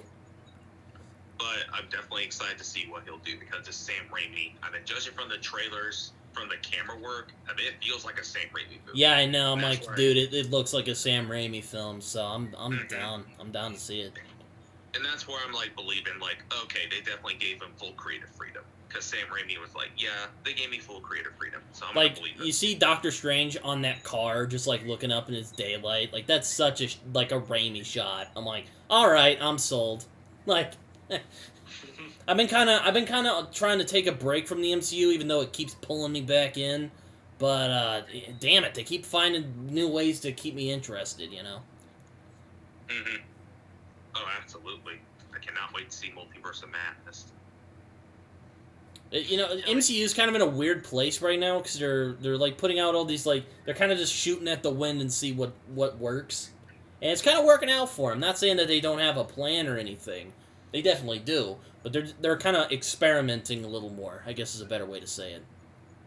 They definitely are, especially with the Batman, which has confirmed to get a sequel, and with Aquaman being the first and only DCEU to reach over $1 billion, and then you've got Joker, which reached over $1 billion. DC is just kind of like, okay, so these characters work when written well. Let's just see what we can do in terms of, fixing a actual timeline, and that's what they're gonna do with the Flash movie. Oh God.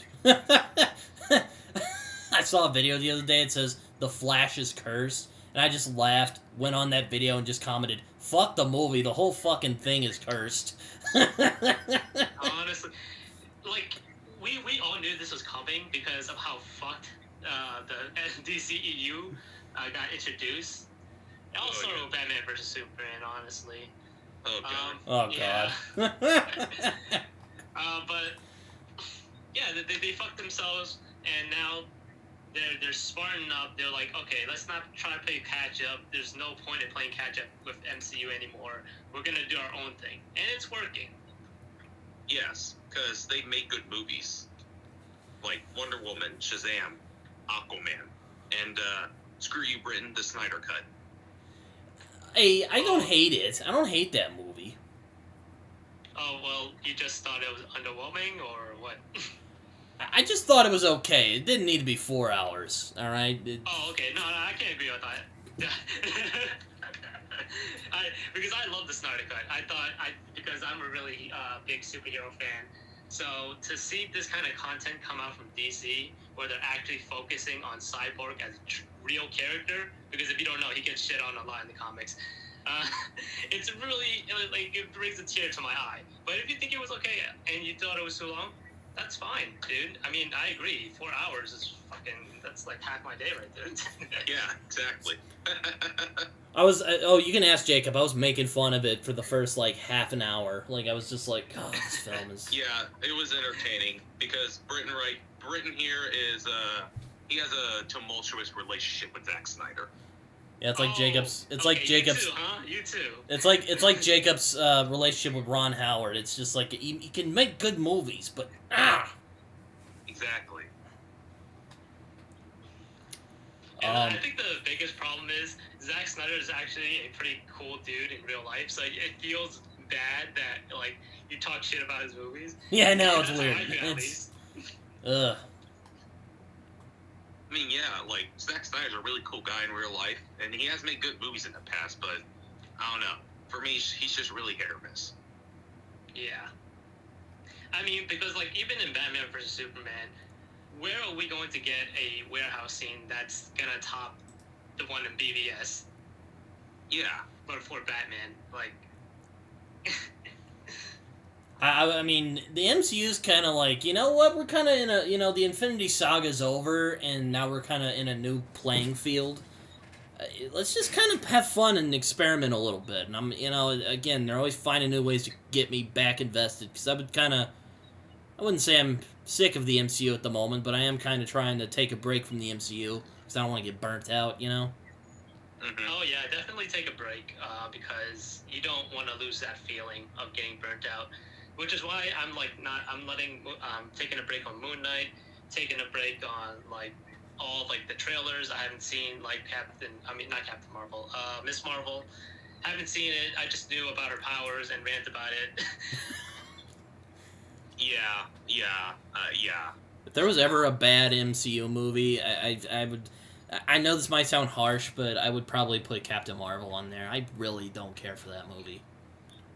That and Okay. Thor: The Dark World. Okay, yeah, Thor: The Dark World is like, yeah, we can all agree that was just a shitty movie. It's not good. It's not good, garbage. man. It's garbage. It's not good. Like it was not a good show.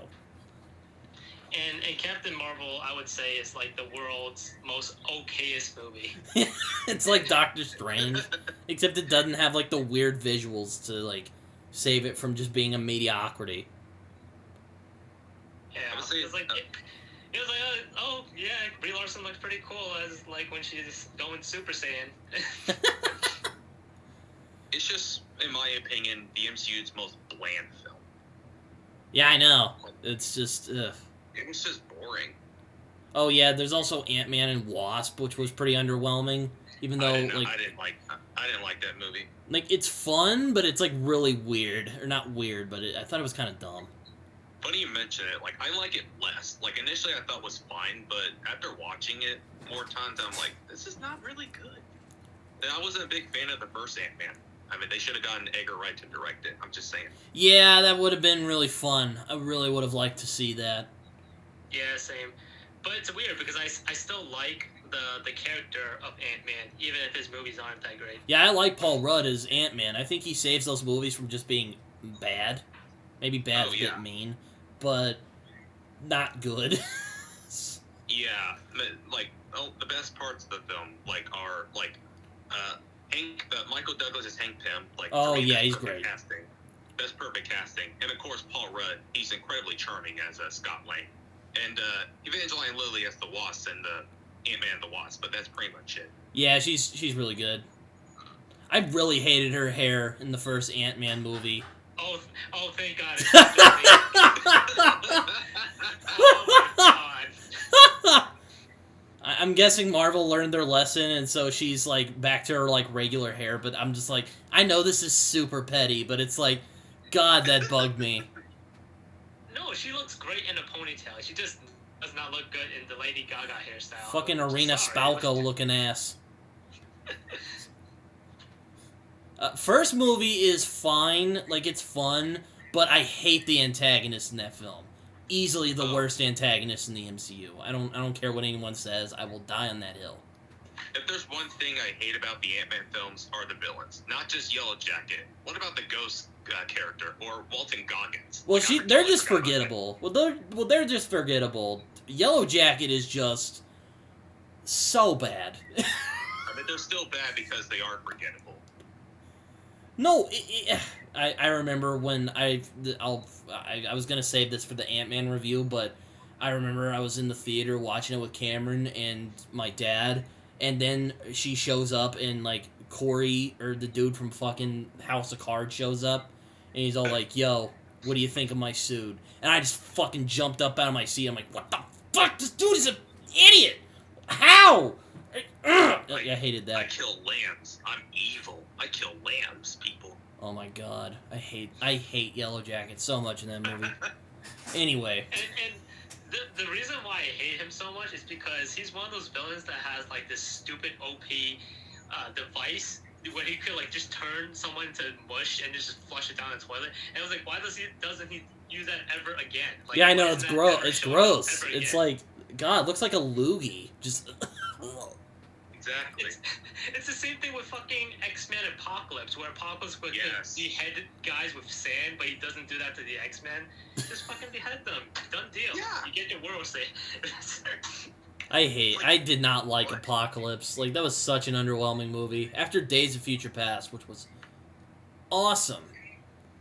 And then they put mean, that the shit only- out. It was so The only bad. thing I liked from Apocalypse was Evan Peters as Quicksilver, but that's pretty much it. But, you know, I mean, back to MCU, like, they're kind of experimenting at the moment. I kind of like that. You know, it keeps it Me fresh, too. you know?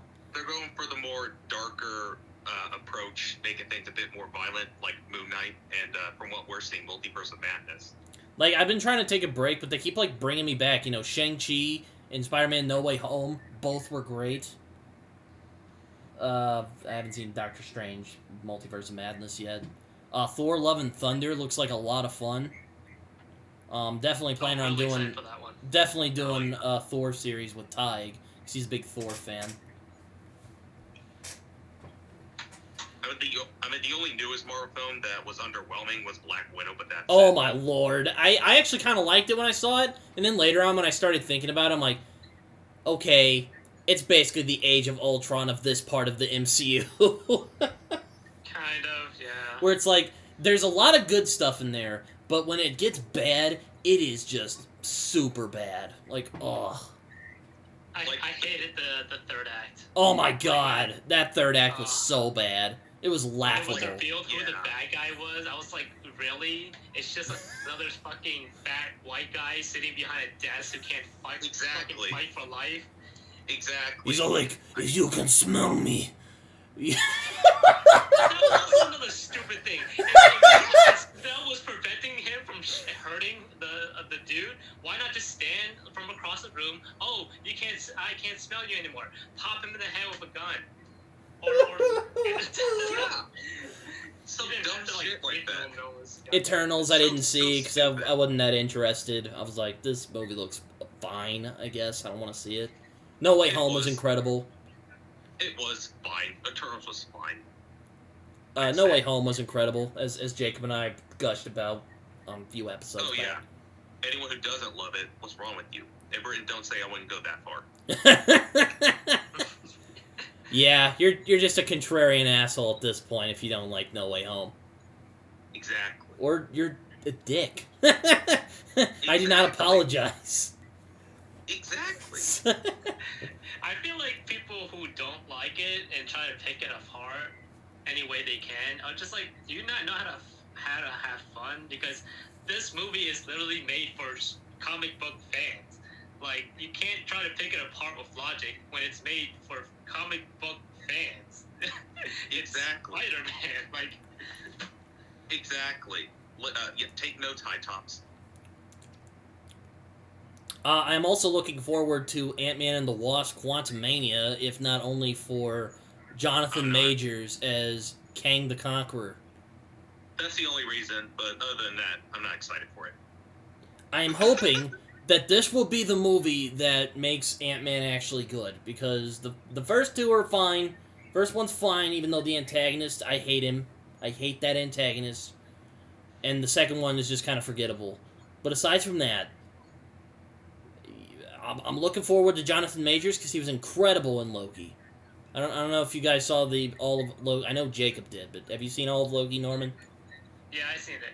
Oh my god, I don't care what Chris Stuckman says. That last episode of Loki was incredible. Yeah, and John Majors, perfect casting. Oh my god, he was so good. Wait, what did Chris Stuckman say about the... I haven't seen that video yet. Oh no, he just was like, oh, I didn't review Loki because that last episode I didn't care for. It was too exposition. I'm like, what?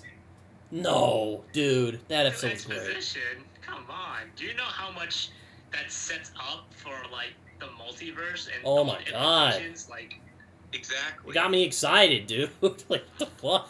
Loki's still my favorite, Disney Plus show on the MCU so far, anyway. Yeah. I wasn't expecting it. I was like, you know I'm what? really excited to learn more about the other Lokis, honestly. Like Kid Loki and President Loki. Like, I want to go into, like, a mini backstory for all of them. I want to know. I loved Alligator Loki. That was such, like, a weird choice, but I like this. Alright. I will say, like, probably my favorite part of the show is the score. Oh my god, the score is so good. Clockwork Orange vibes. Oh yeah, I know. It's like, oh, I love it. This is Loki was basically Marvel's. It was basically Marvel's Clockwork Orange. With like Doctor Who sprinkled in. Exactly. Little Doctor Who, throw a little Doctor Who in there. Though I am still I am a little salty it gets season 2 while these other like 6 episode series. Which, by the way, why are they only 6? Makes no sense, but okay. Because each episode is almost an hour long. Whatever. Yeah. They're still good, but I'm like, God, I wish, like, Hawkeye, for instance, I liked it, but I think it could have, like, worked better if it were expanded a little bit. But, that's just me. Yeah, that's true. Kingpin did kind of just showed up in the last episode. Yeah, I know, he just kind of showed up, and then he was like, he tore the door off. He was a little hammy in it. I'm like, man, I was really excited for him to come back, and he was, and it was great seeing him back, but, I was like, okay, let's see what happens. Mm-hmm. Apparently John Watts also walked away from Fantastic Four, because he was kind of like, I want to take a break from the MCU, do some of my, like, own projects I'm doing on my own. I'm curious who they'll get to do Fantastic Four. Ooh, boy. Just don't have Peyton Reed come on. Please don't. Wait, who? Peyton Reed, because apparently, the rumors back then, when the Fantastic Four movie was announced, like, Peyton Reed was a possible director. I was like, please no. Yeah, I'm like, he wanted to be mediocre and forgettable? Yeah, get him. Yeah, He did direct some good careful Mandalorian episodes. Be very careful on the director you choose, because I want a good Fantastic Four movie. Because I was not. Yeah. Britton knows about Fan Four Stick. Oh God, yeah. It's so funny that you mentioned Fan Four Stick because Kyle from the Star Avengers chat, he actually recently just watched it for the first time. Oh, I'm so sorry for him. I do not blame him. Kyle, if you ever watch this, like, I'm sorry for you, man. Oh, I'm so sorry. Oh. Look, my least favorite film ever, Fan Four Stick. Fuck that movie. It's his sucker punch. Yeah, it's my sucker punch. I hate fuck Fan Four Stick. Oh, you want to have a good laugh? You can watch the Cloak and Dagger series that came on Freeform a few years ago. Unintentionally hilarious. Just, oh my God. So awful. Like, if to anyone who has trouble falling asleep, just go watch Fan Four Stick. You'll be knocked out. Oh my Lord. Ugh. Like I literally fell asleep when I first watched it for like 5 minutes, and I woke up and I was like, oh, it's still on. Okay. I'm curious to see who they'll get next for Fantastic Four. Please, let it be somebody good. I know there's some people asking for Brad Bird, and you know what? I would not be against that, but he already kind of made the best Fantastic Four movie that isn't a Fantastic Four movie, and that's The Incredibles. So, I don't know. Yeah. We live in a world where The Incredibles are still better than the Fantastic Four, even after all these years. It's the best Fantastic Four. It's like, just watch The Incredibles, and there you fucking go. And we've gotten 4 live action Fantastic Four movies. We only got 2 Incredibles movies, and they're better, and they're both better than all 4 of those movies combined. Though I'm just gonna say Michael Chiklis was great as the Thing. Just saying. Would love to see him in a multiversal like role. Oh yeah, I would definitely bring him back. Just don't put him in a wacky practical suit. And I didn't mind it. It was okay. Yeah, he just looked bloated and it just didn't work for me. Fair enough. That's fair. That's fair, yeah. Chickless. You know, just for shits and giggles, I would love to see Chris Evans do a cameo as fucking the Human Torch. Oh my god, yeah, that would be One awesome. scene. That would be awesome. Honestly. I also forgot to would mention, love yeah, that. Chris Evans was also really good as Human Torch. I remember I saw Rise of the Silver Surfer when I was a kid with my grandma, and I was just utterly confused on what was going on. I mean, I'll admit the Fantastic Four movies in the early days. I mean, they're not good movies; they're goofy, but you know what? They hold a special place in my heart because I loved them when I was little. Yeah, they don't hold up quite as well as like the Raimi movies, or the first two anyway. Mm-hmm. All I remember from the Rise of the Silver Surfer was that scene where the Silver Surfer is explaining shit in his stomach, and I'm just like, why are you explaining shit? I don't remember this. This is so weird. I remember Why not Doctor just tell us? Doom. I remember Doctor Doom just hanging out in Antarctica for some fucking reason, and then Galactus, who's like a cloud, and that apparently pissed everyone off. Yeah, because how can you mess up how can you mess him up like that?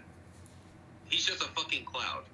You know, just like I how actually they- don't think that's an it's just like awful that. idea. It's just like how they treated Deadpool in Origins. Oh yeah. It's literally like Oh, that. don't even bring that up. Ugh. I already God. did. Ugh. It's That's how okay. they treat Deadpool took Metallica. care of it. Yeah, he did. Yeah.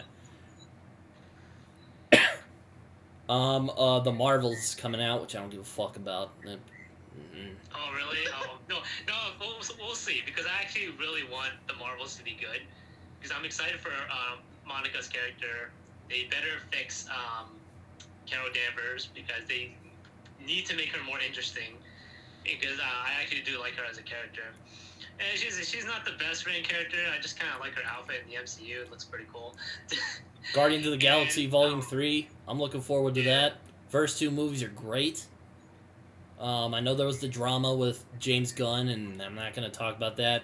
And also the occasional agitators asking Chris Evans get canceled, or not Chris Evans, Chris Pratt get canceled off of Twitter, which, you know, whatever. But I'm looking forward to Guardians 3. Apparently this is the last Gunn movie he's doing in the MCU, so better go out with a bang. Oh, nice. I'm saying... They introduced what's his face? Was it Adam Warlock? No. Yeah, Adam Warlock, yeah. Or they're gonna have Yeah, him. Thanos' brother or something, right? Something like that, yeah. Yeah. Okay. So we'll see where that goes. Man, Thor: Love and Thunder. Looking forward to it. Taika Waititi's great. I love Thor Ragnarok. Or I really like Thor Ragnarok. I don't think it's a perfect movie, but it's almost there. Jojo Rabbit. Mwah, excellent movie. I loved it. Thor: Love and Thunder looks like fun. And that trailer got me hyped. When they played Guns N' Roses, Sweet Child of Mine, I got goosebumps. Yeah, it looks Oh, yeah. fun. Though I will say, Natalie Portman kind of looks awkward as Lady Thor, but you know, it's just like a little thing for me. I think we need to see her more in action. I do get what you're saying, because in the comics her eyes aren't revealed at all. It's just like glowing lights and shit. So it makes her look kind of more intimidating.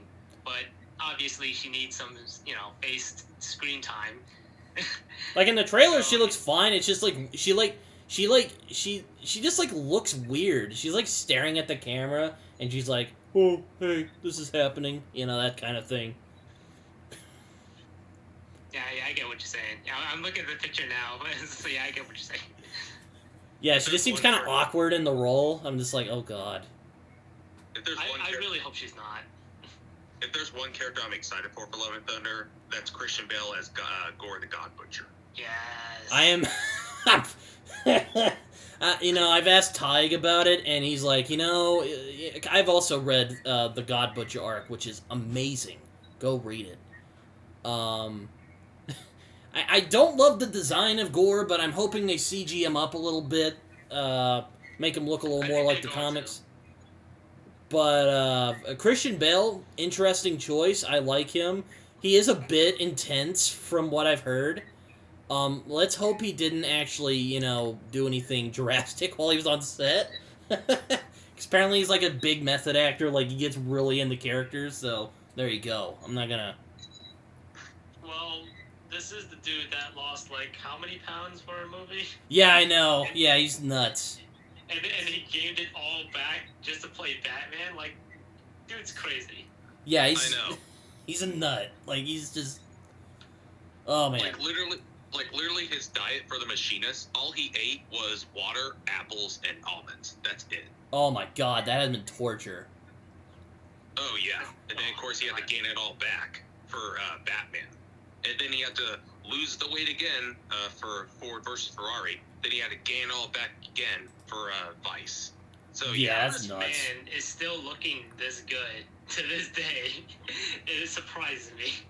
I know. I mean, Christian Bale came out and said, like, after Ford versus Ferrari, I'm done. Like, I'm not going to gain any more weight or lose any more weight because I'm done with that. It's taking a toll on my body, man. Plus, hey, I mean, I bet Christian Bale, actors like having fun as much as the next guy. So I bet he's like, hey, this role seems fun. I'll do it. I just hope he doesn't, like, start yelling at Taika Waititi for breaking his concentration, like that one time. And also, Carlton, I am never letting that go, so... so, you just not tell me.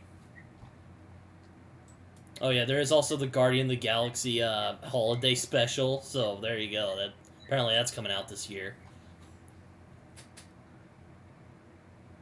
Alright. Oh yeah, can't forget about the Suicide Squad game, and Gotham Knights, and all that good stuff coming out from DC.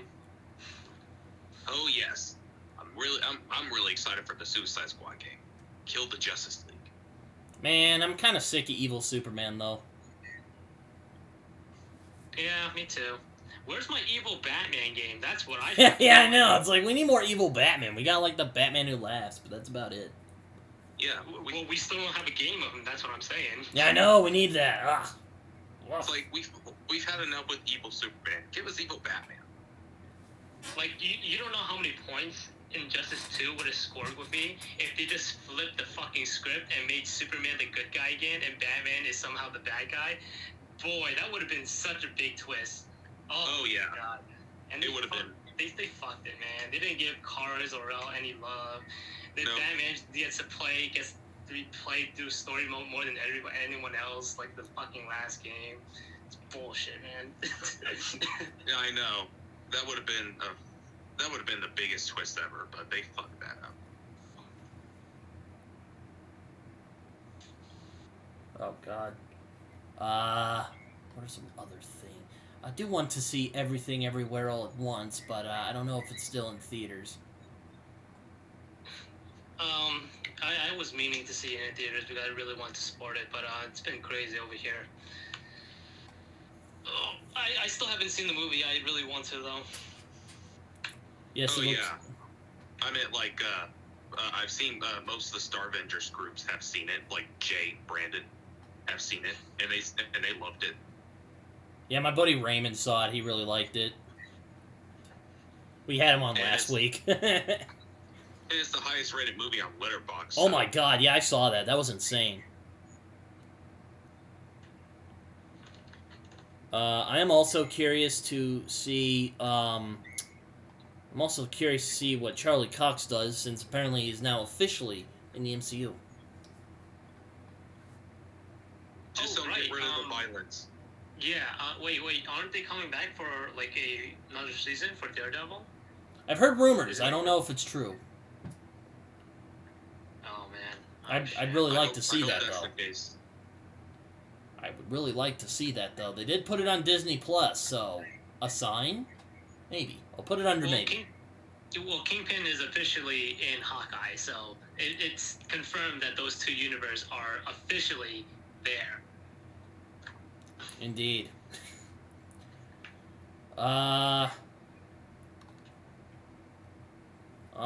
Moon Knight. I haven't seen the 5th episode yet. Don't shoot me. I know. I need to see it. I did see the first Dude, 4 I only saw episodes. 2 episodes, alright? Like I said, I'm taking a break. I saw only the saw 2 I saw the 4 episodes and I really like it. It's kind of like Indiana Jones, and oh god, what's another thing I could compare this to? It's like Indiana Jones, except it's trippier than Indiana Jones. It's like a trippy Indiana Jones, if you like that. It's by far the MCU's most psychological project. Oh yeah. Again, why is it And 6 also- episodes? I wish it were a little longer, but I digress. I mean, like Oscar Isaac is phenomenal. Oh my Ethan God, Hawke he's is great. phenomenal. As usual, it's like so far I'm really liking Moon Knight, but I plan on just like waiting until all the episodes release and just binge watching it. Yeah. And also like that, it's not the situations that they're dealing with aren't like big level world scale type things, because those kind of movies just get so fucking dragged out and you know, not saying Yeah. Infinity War and Endgame are bad, they're great movies. It's just I'm tired of that shit now. Like, go back to I know. like, you know, city level threats or something. Yeah, that's one of the things I appreciate about Hawkeye is the street level action. Yeah, though again, wish it were a little longer. I wish there was like, I don't know, there was just some creative decisions I didn't agree with in that show. Yeah, I did appreciate that people that were playing LARP got into the fight too. Oh I yeah, really that was appreciate pretty awesome. I was like, oh, these people are getting to live out their fantasy. Go off, man. Yeah, we're gonna go big or go home. Though Fantastic Four, man, I don't know, man.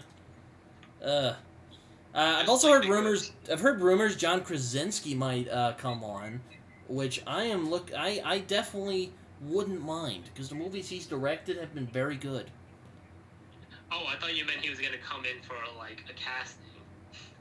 Though he might be doing that as well. I know there's been a lot of fan casts of him being Reed Richards, which I think he would do very well in, by the way. Oh yeah, he definitely would. I've Oh, heard yeah. Emily Blunt might be Invisible Woman. Like, yes, I would like this. And it would work because they're married in real life. So. Yeah, I know, and we saw their chemistry already in the Quiet Place movies. So like, come on, Feige, take take the signs, follow the signs. We also might get a Halloween special, with Werewolf by Night, which I am very curious about. I don't know about you guys, but I definitely I am. don't know too much about Werewolf by Night, but I'm interested. I like werewolves. I like werewolves too. They're my favorite monsters. Oh Lord, it's an exciting time to be a Marvel fan at the moment. I'll put it that way. Yeah. Well, except for me, because my favorite monsters are vampires, and you know how they fucked over my boy Morbius. Oh yeah. Oh yeah, and the guy That's why I've the guy who wrote Doctor Strange: The Multiverse of Madness is Michael Waldron. So who wrote Loki, and Loki was amazing. So I'm looking forward to it. Yeah, at this point, you can't make another bad Fantastic Four movie. You just can't. Like, come on, No. guys. They've already gotten all of the bad out of it. They cannot fuck it over the fifth time. Like, no. Like, ugh. The one thing I do know is that it will be way better, light years better than that abortion that was forced. I knew you were gonna like that. You're never going to forgive that film, are you? No, I hate that film with every fiber of my being. I've also heard people say Sam Raimi on Fantastic Four. What would you guys think of that? Oh, it definitely will be 10 times better. What the fuck? Like, Yeah. No, I wouldn't mind it. I think he'd do really good. I would be curious. He's not the first one who would have come to my mind, but I think he could do a good job because, you know, as we've seen from the Spider-Man movies, this man clearly has a love for the Marvel Universe. So yeah. I And even yeah. like when the thing is like transforming, like when he first gets his powers. That could honestly be played like a horror scene, like Sam Raimi loves doing. Oh yeah. Oh yeah, that would be awesome. I mean, they attempted that Fan Force stick, but it was just boring as hell. Oh, that shit was so terrible. God. That movie's so bad. Oh. Jesus. Oh. We'll get Norman on for the Fan Force Stick episode. I mean, it is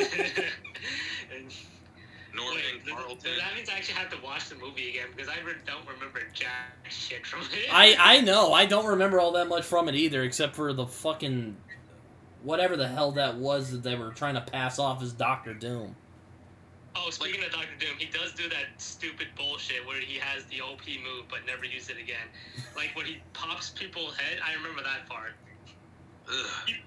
God, He Doctor pops Doom. people's head, but he won't do it to Reed Richards. Okay. Yeah, okay. You won't do it to them, but you'll do it to the other people. Okay. That Yeah, makes because, total sense. plot armor. Like, I hate Fan Force Stick so much. Like, I literally bought the Blu-ray, and I still use it as a coaster for my drinks. I'm not kidding. Like, Oh, no, I'm not doubting you, man. I just think it's funny. Yeah.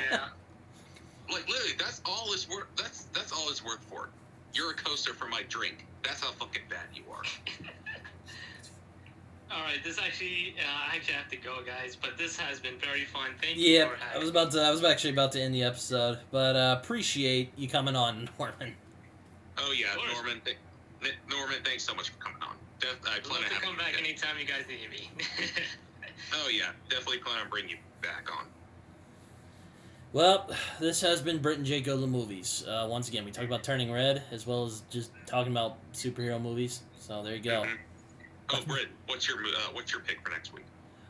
Pick for next week. I thought about it for a minute, and you know what? Since the next movie's about to come out, and about to see it next week, I want to talk about Doctor Strange. Ooh, You want to do a double All right. feature this week? This next week we talk about the first one, and then next week we talk about the Multiverse of Madness. that sounds good. All right. Looking forward to Yeah, I that. look forward to listening to that. All right. Well, Norman, it's been a pleasure. Pleasure, as always. All right. So I've been Britton, And I've been Jacob. and we I'm do it for, Norman. and you're Norman. Yes. Yeah. We do it for the love of the movies, man. We do. All right.